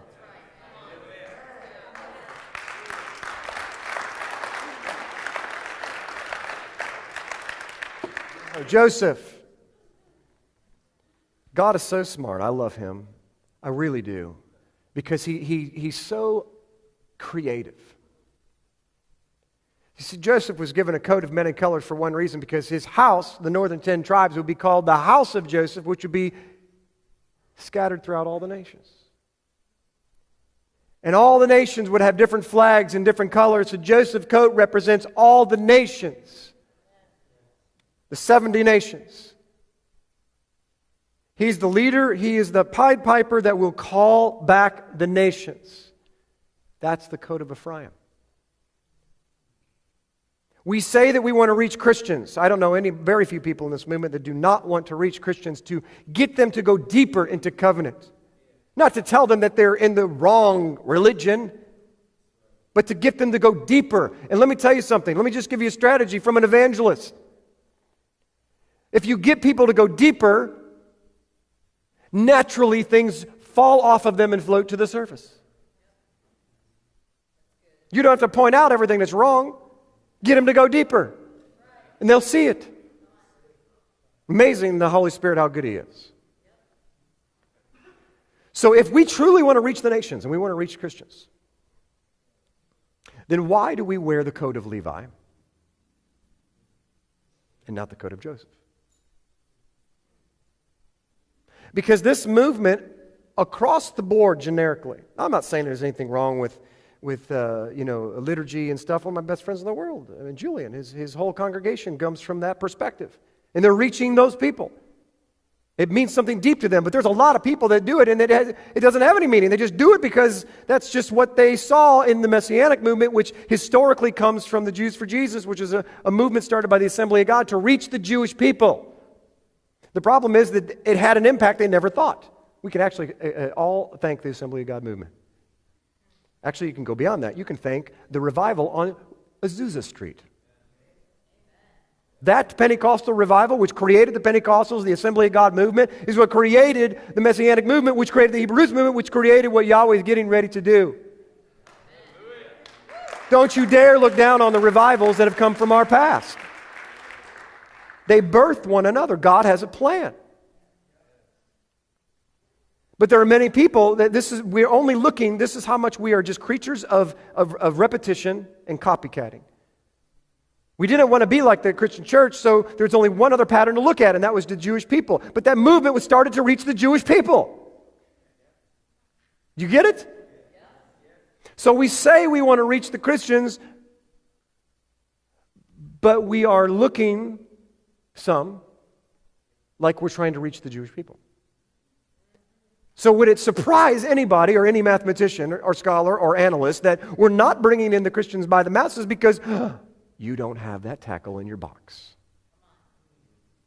So maybe if you're using a crankbait to catch a trout, you can use a very large hook to catch a bass. My children are amazed that I can catch bass with these giant hooks. Well, I tell my children that's why they call them big mouth, large mouth bass. I said, they're Hebrew roots creatures. No, never mind. But if you want to catch a small fish, you have to use a small hook. So you better have multiple different kinds of tackle in your box. And I'm suggesting that we're using the wrong tackle to reach the wrong people. So where am I going with all this? Well, what does all this mean? Okay, this is what Abba has downloaded to me. All that was to bring you to this point. Passion for truth is no longer in the Hebrew Roots movement. I know that's a strong statement, and I know that seems like we're leaving people behind. We're not. Because that's only 50%. The other 50%, I believe, is going to get you very excited. Because it's not just me, my friends. Everyone that I know wants out. But there's nowhere to go. They can't figure out how to get out of it. Well, what are you going to? How do you get out of something that's not even like tangible? Think about it. You're trapped. Unfortunately, in this movement, there's a lot of guerrillas. And I use that term prophetically because they use guerrilla warfare. If you don't know what guerrilla warfare is, it's unfair war tactics. They don't follow the rules of war. They will shoot arrows out of trees, throw things from behind rocks. They cower in the corners, use fake names, teach doctrines and traditions of men, and they don't even know it. They're teachers before their time. They're rookies, with all due respect. They have not done their homework. They make many mistakes and cause many people to go in the wrong direction. They come against the structure of God, the only thing that holds a house. And for all of those reasons and more, Yahweh says, Jim, it's not that you were leaving because I'm asking you to leave because this movement is really messed up. It's because prophetically I've been showing you for the last 40 years that you have come to the Jordan River, and I must follow the precedent of Scripture. A choice has to be made. Two groups will be formed. One goes to the other side and claims an inheritance. The other one, still my people, but they have to stay in the wilderness. So it's not that they're bad people. I love them very dearly. They just don't know what they're doing. They don't know that they're in the desert and the wilderness and hurting. And the more they hurt, the more that they scream. And it's not just those people that are hurting, but all the people that do not display the fruits of the Spirit or the gifts of the Spirit. Ladies and gentlemen, I only care about one thing, and that's producing the fruit from the tree of life. If I don't produce that fruit, and it says that that is the fruit of the Spirit, then I must be producing some other fruit from some other spirit. And I don't want to produce that fruit. So I would rather err on the side of producing the fruit of the Spirit and have someone call me Pentecostal or charismatic than have no fruit of the Spirit and take the chance on Judgment Day of not even be counted as His.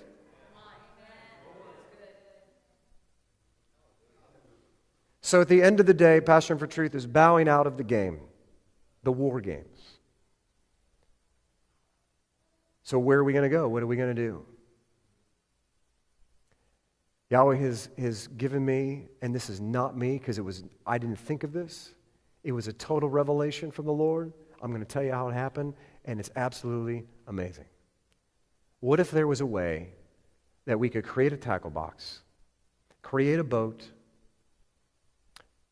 that would immediately erase everything negative in this movement, start from total scratch, and nobody that is in the movement now that's negative will even want to come at all. That's a pretty tall request because they're really good at following and chasing. But what if Yahweh was so creative to think of something that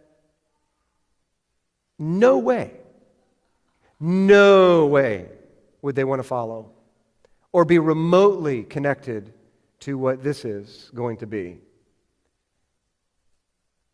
We would have nothing but a Joshua generation. Nothing but a Joshua generation. So here's where it all began. It began with Passion for Truth being invited to go to Portland Conference. that was almost canceled under tremendous spiritual attack. Now I know why. And I almost didn't go, but the Holy Spirit told me to go. I didn't really want to go because, man, I'm so busy here, it's not even funny. Finding a weekend to get away is not just a weekend, it's a week there and back and all that stuff. But I went. I love the people that are there. We had an amazing time. 150 people were in ministry. 50 some odd people got saved. I met some Russian people that I had dinner with, and it was the most amazing shish kebab lambs I've ever had in my life. Sorry, why am I talking about food? But anyway, so after the conference, I went to a friend of mine's house, Matthew Nolan, and we just kind of vegged out and kind of took some shalom. He lives in an enchanted forest.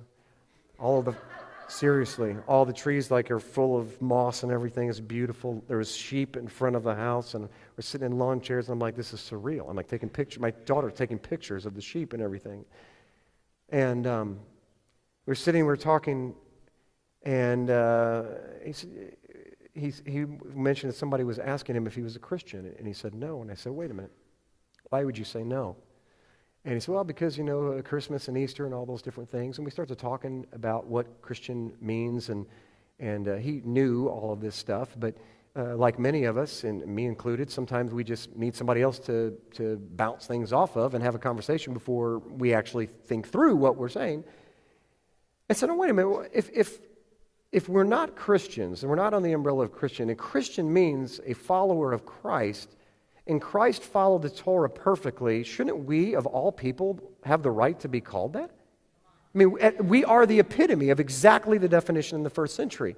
Why have we let the 21st century Romans steal the word that was potentially given to us by ourselves, even if not, it was used, of a word that literally means a slave or bondservant or a follower of Christ? Why would we not want that? And why would we just let them get away with it? Why we yellow-bellied cower from everything that seems too difficult? Because that is the attitude, ladies and gentlemen, of the other 10 spies.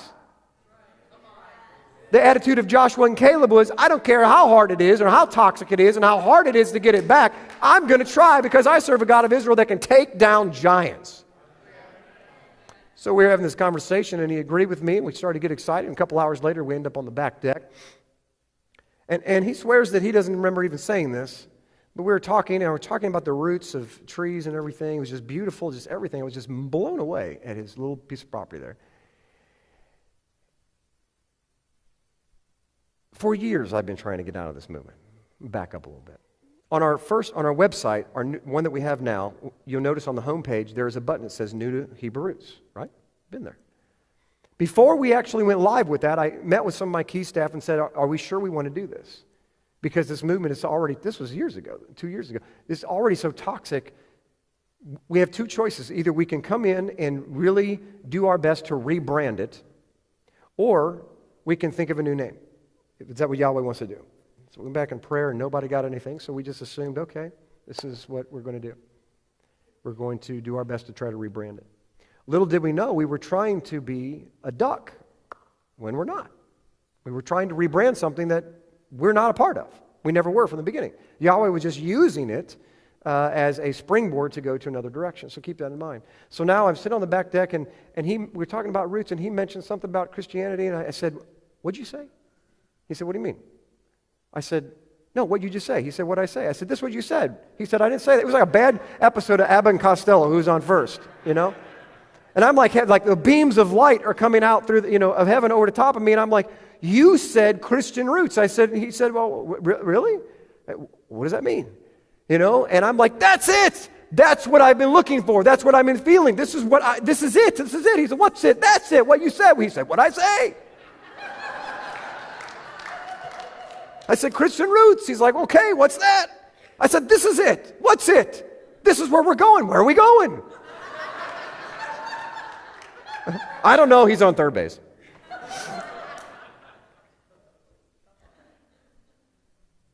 And as Yahweh began to download to me, I began to get more and more and more and more and more excited. Because let me ask you a question. What is the Christian roots but Hebrew? The roots of Christianity are the Hebrew roots. But all of the people in the Hebrew roots movement that are albatrosses for the Holy Spirit, with all due respect, can't stand Christians. And they can't stand Christianity, they can't stand the name Jesus, and they can't stand the name Christian. So they don't get to come.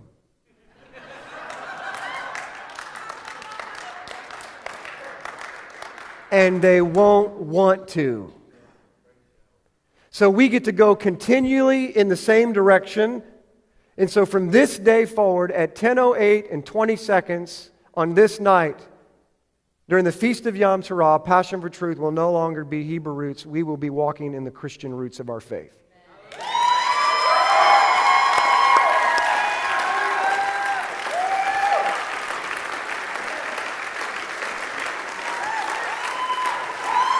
Hallelujah.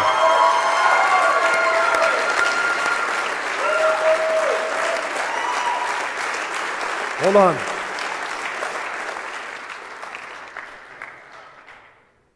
It gets better. Because we talked about fishing. We talked about reaching the lost, which is just hard to find in the Hebrew Roots movement. Although there are people doing a great job that have the same heart as us.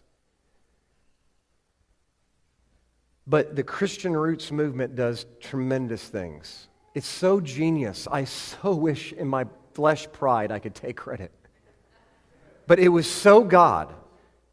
And I'm just not that smart. But God, it's so stupid simple, isn't it? Amazingly, it's not been done. It's not been heard of because this movement's been taught to throw the baby out with the bathwater. And so here's what's going to happen. You talk about fishing. Cue the video. Imagine going up to someone. How many have had the difficulty of trying to, when they say, what are you? And you say, I'm Hebrew Roots, do both of their eyes cross? And you have to explain the title before you even explain what you believe. You have to convert them to another. From their perspective, you have to convert them to another religion before you even get to the doctrine. We are creating stumbling blocks for ourselves in the very thing that we want to do. That's like taking a fishing pole and wanting to go fishing and just throwing a bare hook out there with an electric battery attached to it. So when they come up, they get within 2 inches and it shocks the fish's face and he turns around. It's a good example of the Hebrew Roots movement, Evangelism 101. If you can't get them to bite, kill them. Shock them to death. They go unconscious and they float to the top. You just put them in your net. Look how many I got today. Why are they all green and yellow? I don't know. Sir, that doesn't look like a fishing rod. That's a baseball bat. Wrong sport. But imagine going up to a Christian and saying, have you ever looked at the Christian roots of your faith? What is it doing? Immediately, they're identifying that I'm on their side of the fence. They don't know why. They don't know what you believe. But I don't have to explain the title. Because they're identified. I'm identifying myself with them. Secondly, when I say Christian roots, I don't have to explain it because they already know what it means. It's the roots of Christianity. Duh.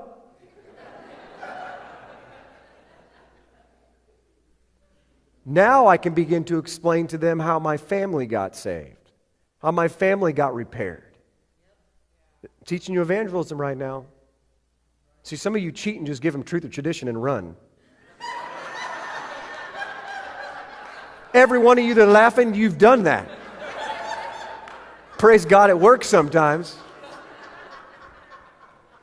I'll never forget, we got a phone call once from a 76-year-old woman. And someone was so chicken, they put it on her front porch. To this day, she has no idea. For all we know, he just went, canvassing and passing them out to his subdivision, which is not a bad idea. She called up after watching Truth or Tradition, and did you know this? True story. She bought everything in the marketplace and is totally on board. Because someone cared enough. Even though they were chicken, they cared enough. But the best way to evangelize in that moment is to share with someone how it's changed your life. Share with them the emotional trauma that you used to be in, or that you struggled in this sin and you've been finally set free. That you went to a men's Bible study, or you watched this video and it clicked. You never knew what Romans 11 is about, but now you know what the two sticks are about and the olive trees, and you share a little bit and how it's opened up the Scriptures. Did you know that when they see your passion and they see your excitement, it will excite them because it's totally contagious? Because everyone wants to be on fire for God, and they're jealous of the new believers. Why do new believers get on fire for God? Because they're getting the pure milk of His Word, unadulterated, before denominations have a chance to tell them what God didn't say. And it takes them a couple years and they start to fall off. But when you come into the roots of your faith and you eat from the pure root before man has a chance to add fertilizer, then it changes you. You get excited about the Scriptures, and they're not.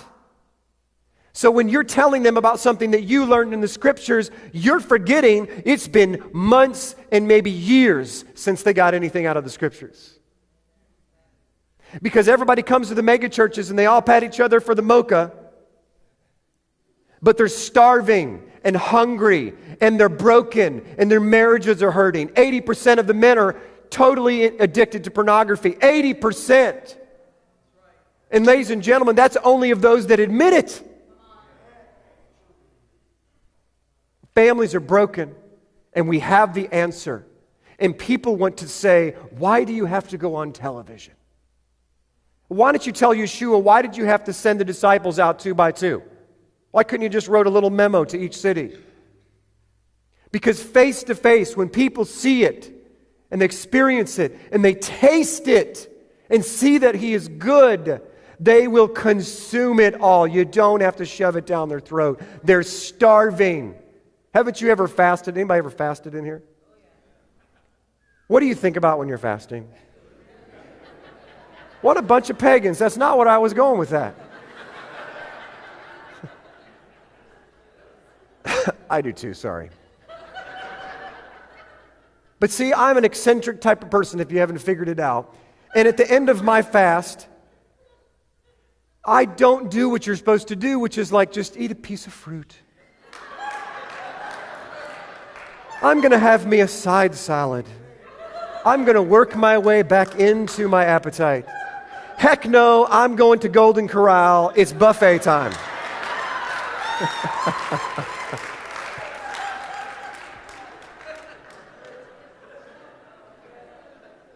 Ladies and gentlemen, the people of God are starving. They've been fasting from the Word of God because there's been a drought sent from the Shemaim because He's giving them what their ancestors asked for. They chose to walk away from the covenant, so He said, fine, I will reduce my word to almost nothing. Matter of fact, I will give you Jesus and Him crucified, and that will keep you alive.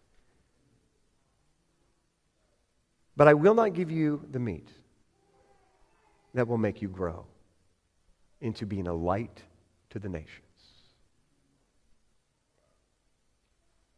Imagine taking a child and giving it breast milk for 18 years. Just give it a bottle of milk. Oh, it'll grow. No questions asked. But it'll never get out of bed.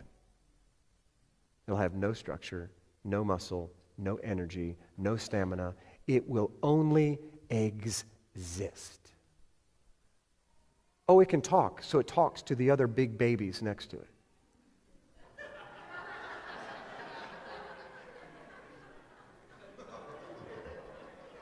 This will bring a whole new meaning to the whole children of God thing.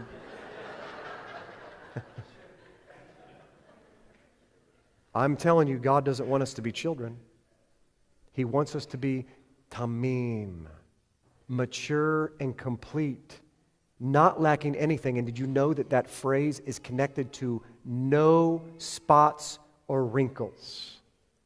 He's coming for a mature bride that eats food. Is this making sense? We did a little experiment to prove this theory. Before I did this, I wanted to prove it. I knew it was from Yahweh, but see, I'm telling you, I struggle sometimes. I want to make sure. I'm a double fact checker. I make mistakes, sometimes I get it wrong, but this was way too big. I wanted to test this. So we sent a television crew out to, video crew out to Main Street, and we started interviewing people. I wanted to see what their reactions were when we asked them the question, what's the first thing that comes to your mind when you hear Hebrew Roots Movement? What's the first thing that comes to your mind when you hear Christian Roots Movement? Please play the tape.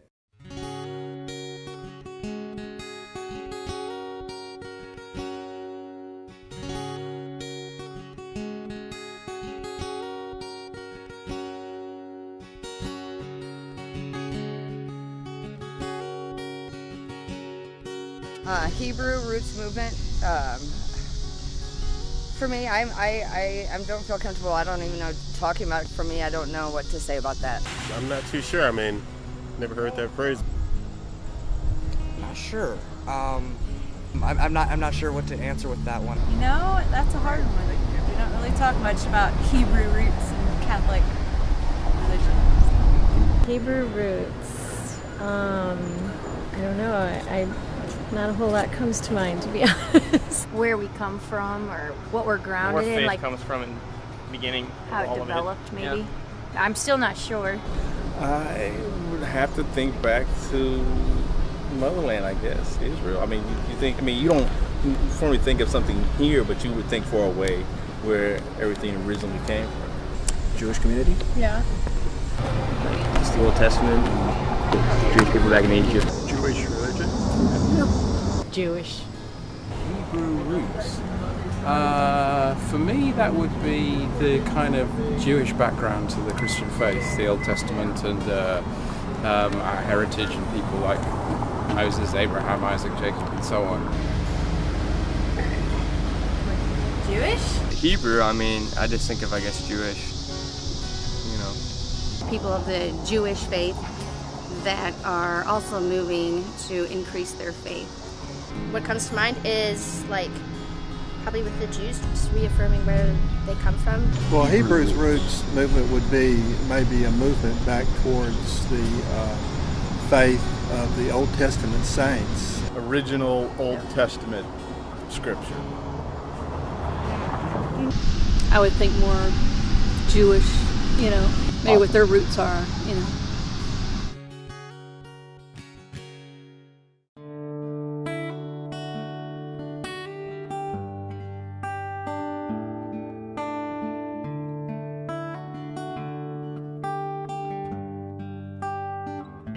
Believers in Christ. Followers of Jesus. Teachings of Christ. Yeah. Christian roots go back, I would think, to the 12 apostles and Jesus.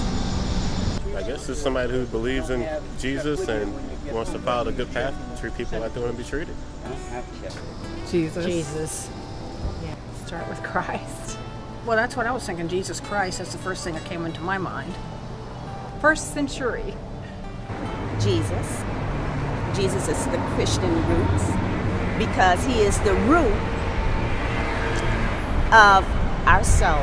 We have to abide by his rules, his regulation, his lifestyle. Well, the roots of Christianity, to me, goes back to the fundamental doctrines of the Christian faith.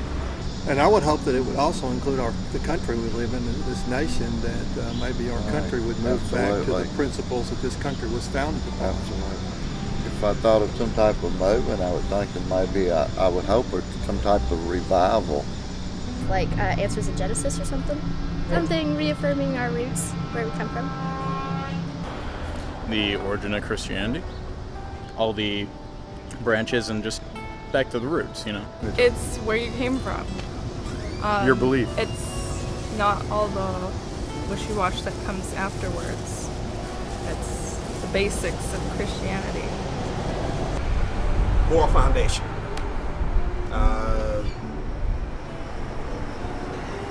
Principles. Getting back to the basics of the Bible, maybe. I would hope that it was a reformation of back to a little bit of the old ways that it used to be. A lot less judgment, a lot more, let's just find Christ. I think of the book of Acts, and then I go back, think of Abraham, Isaac, Jacob, all that. You know, I think of Israelites getting freed by Moses and stuff like that. I would think that it would be an alternative name for a revival. People that felt that they were firmly rooted in the Christian faith. We're going to start a movement to accomplish, to bring more people into the faith, to introduce Jesus to more people. That's kind of what I think about. I would think of people emphasizing more on what Jesus actually said rather than whatever else is in Christianity, and looking to word for word, what's in the Bible, what he taught.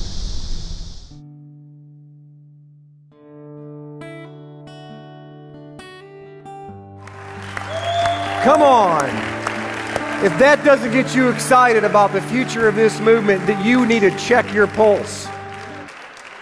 Because there was more prophetic statements in some of the things that they said, and I instructed them, you are not allowed to say anything. Just ask them, what's the first thing that comes to your mind when you say Christian Roots Movement? And they're saying, well, I would hope that it would be another name for a movement that would be a revival.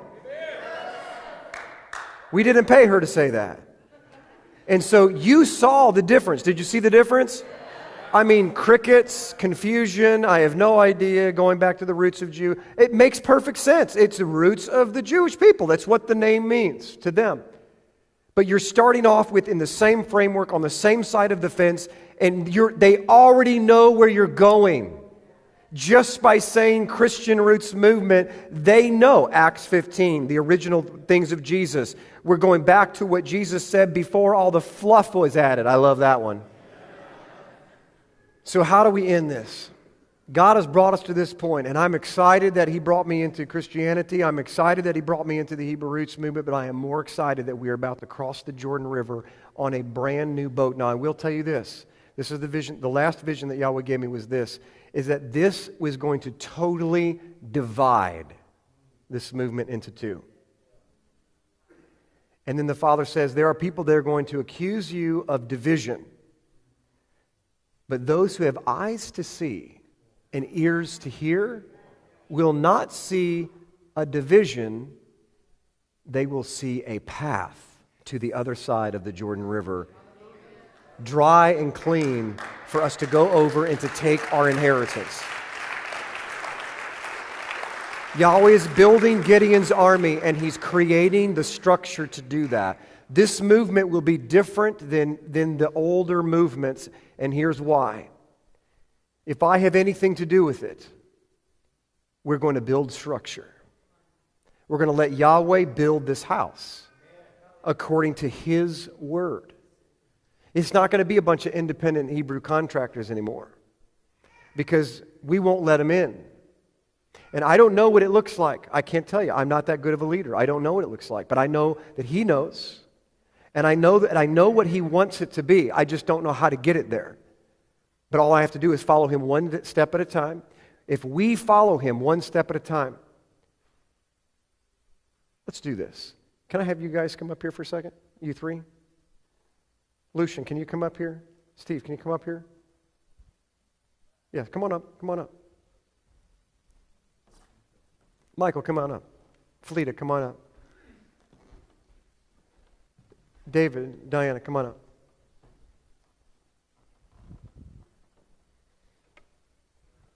Been wanting to do this for a while. You already know the game. Everybody hold hands.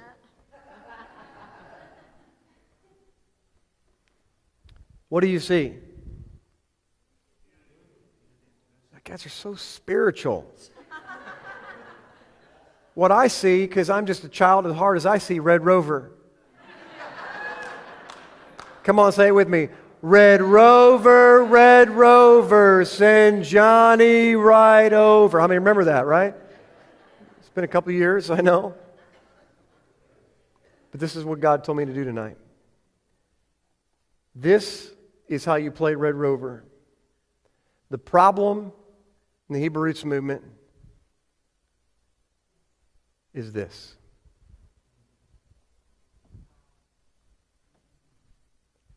It only takes one or two to break the line. And when the line is broken, Sierra, come up.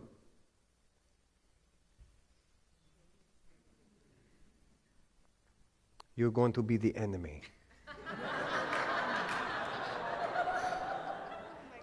The enemy doesn't smile, so stop smiling.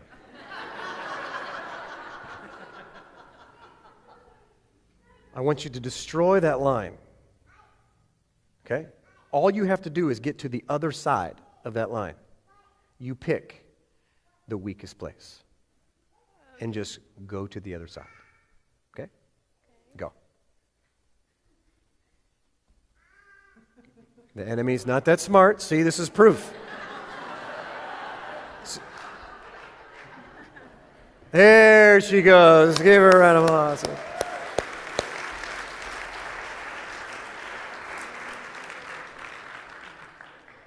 Proof that the enemy does attack every part of the line. But you see how easy it is? If I'm the enemy, all I really have to do is tell him to get out of my way. And now I've infiltrated the ranks. And which way are they looking? That way. And I'm back here doing my Tobias thing to do. If you know the book of Nehemiah, you know exactly what I'm talking about. Where enemy Sanballat and Tobiah and their other buddy ended up in the king's castle behind enemy wall because there was no wall. Behind Jerusalem's wall. It was down. I believe that God not only wants to just change the name of this movement, because that's not impressive to him. What he's not looking for is a strategy.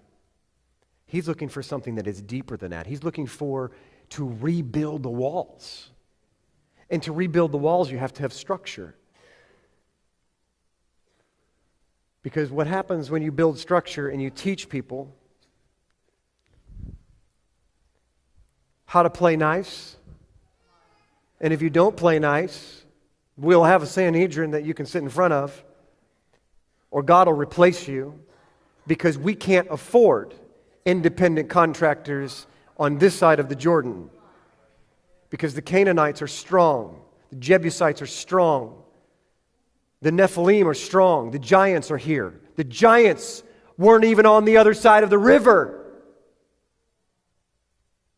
And we were fighting and defeated. But the giants are over on this side. We better know how to hold the line. What did they say in the War of Independence? Hold the line. Hold the line. Because what causes people to retreat? Two things. Let's see if you can guess them. Very good. That's number one, fear. What's the other thing that causes people to not hold the line? Really close. Someone said division. No one calling out, hold the line. No leadership. It is leadership that calls out, hold the line. Here's how you do it. I know it hurts, but you can't hold it this way. You got to hold it the other way. You're holding hands the wrong way. This way is stronger than this way. When you do that, when there is true leadership, then it drives fear out. Does this resonate? Because God is not building a movement. He's creating an army. He's creating an army. And the army is an army of a bunch of fishermen who don't know, come here from Sikkim, that aren't qualified, no diplomas, runts of the pack, didn't make the cut, not even professional fishermen at that. They weren't on disciple masters, bass masters. They just were independents. Didn't make the cut. And Yeshua says, I want you to be on my team. If you'll just do it my way and hold the line, you runts will gather to dispersed of Israel from every corner of the earth, and you'll grow and experience supernatural things that you never thought possible. Just love the Lord God with all your heart, mind, soul, and strength. Love your neighbor as yourself, and do Bible things in Bible ways. Get together in communities. Build the structure the way that I shared with you through Moses and on down the line. Get greed out and let me lead through you. So let me say this. Welcome to the Christian Roots movement. Thank you, guys.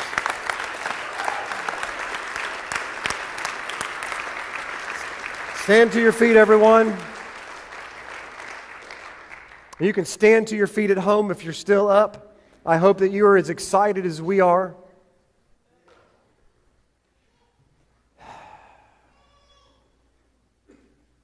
There's probably people in Japan that are eating lunchtime right now and going, I can't believe Passion for Truth is still on. What is going on? Must be revival. Must be revival.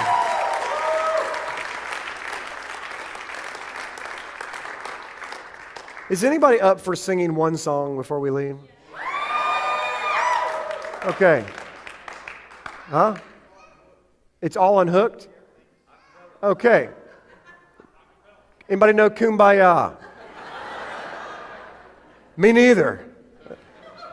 Can you put on We Speak to Nations, and we will end this like we do every other conference, but I believe this time this song will mean a lot more to you.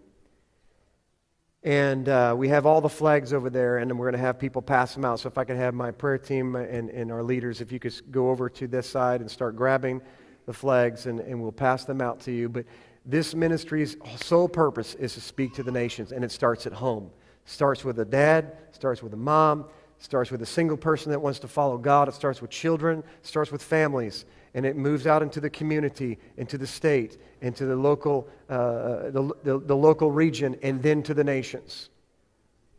I believe that Yahweh is going to use us and use you to do just that. So do me a favor while they're getting ready to cue this song up.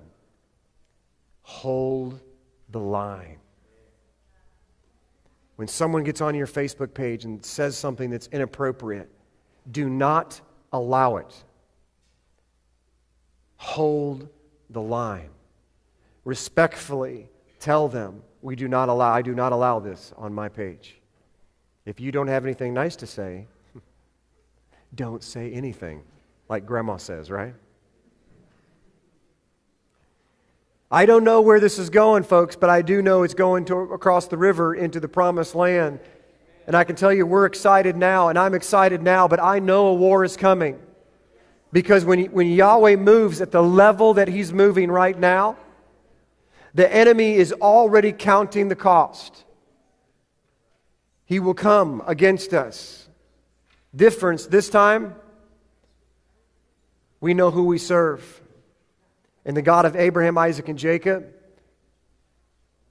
will bring down every giant on this side of town. Play the music, please.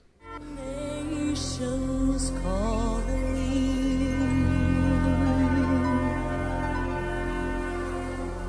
hear the sound.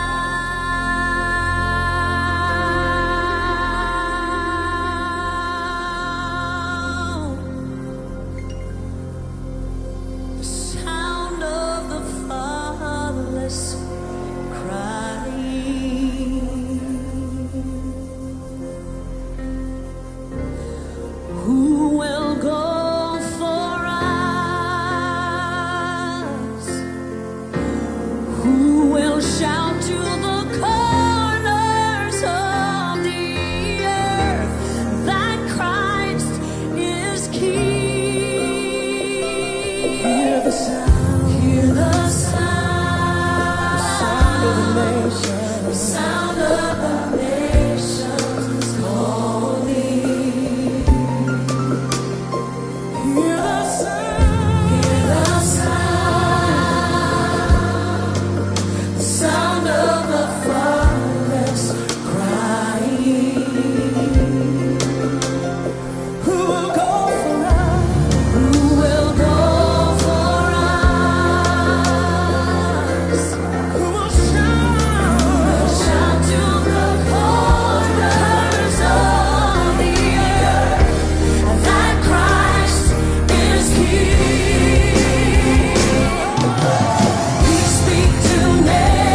We shout to the north, shout to the south, to the east and the west. Hear the sound of the nations worshiping. We're a part of that sound. Hear the sound. No longer fatherless, but sons and daughters. We will go for you. We will go for you. We will shout to the corner of the earth that Christ is King. We speak to nations, be open. We speak to nations, fall on your knees. We speak to nations, the kingdom is coming near to you. And we speak to strongholds, be broken. Powers of darkness, you have to flee. We speak to nations, the kingdom is coming near to you. We speak to you, be free,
Hallelujah!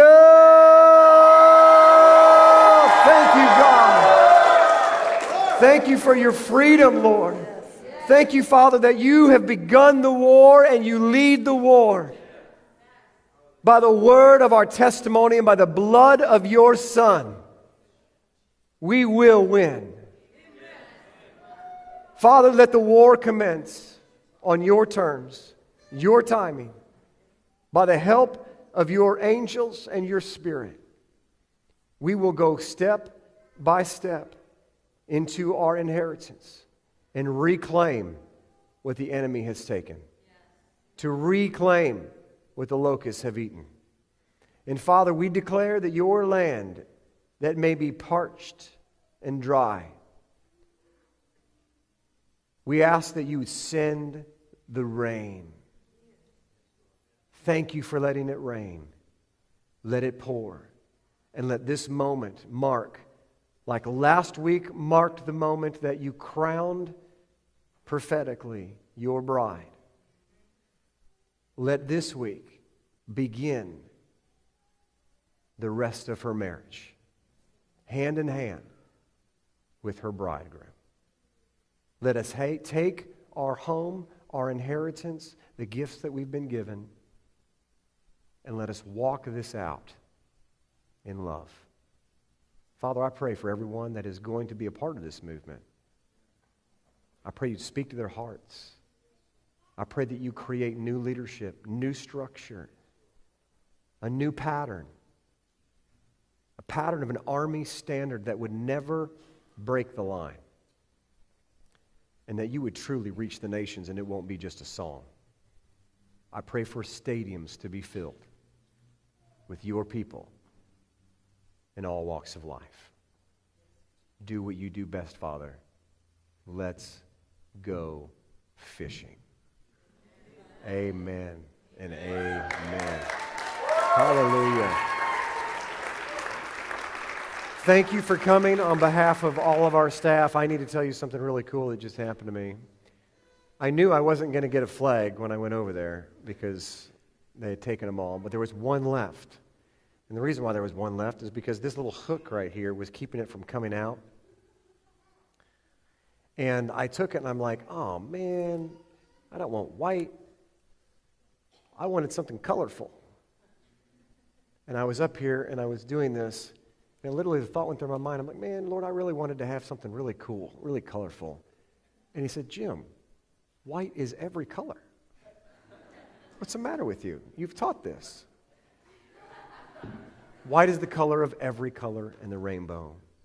I just thought that was really cool, that the Father would bless me to be able to touch every color of every nation with this flag. And this flag means the holiness of the Lord, the set apartness for God. You are the white flag for your neighborhood. You are the set apart ones. So thank you for coming, and man, it's just hard to say goodbye to my family. I hate this. But thank you for being with us. Thank you for supporting us. Please help us reach the nations by helping us raise the funds. But more importantly, would you live the life? Live it. And it's a fishing pole. God has a sense of humor. It's a stinking fishing pole with every color of the rainbow attached to the end of it.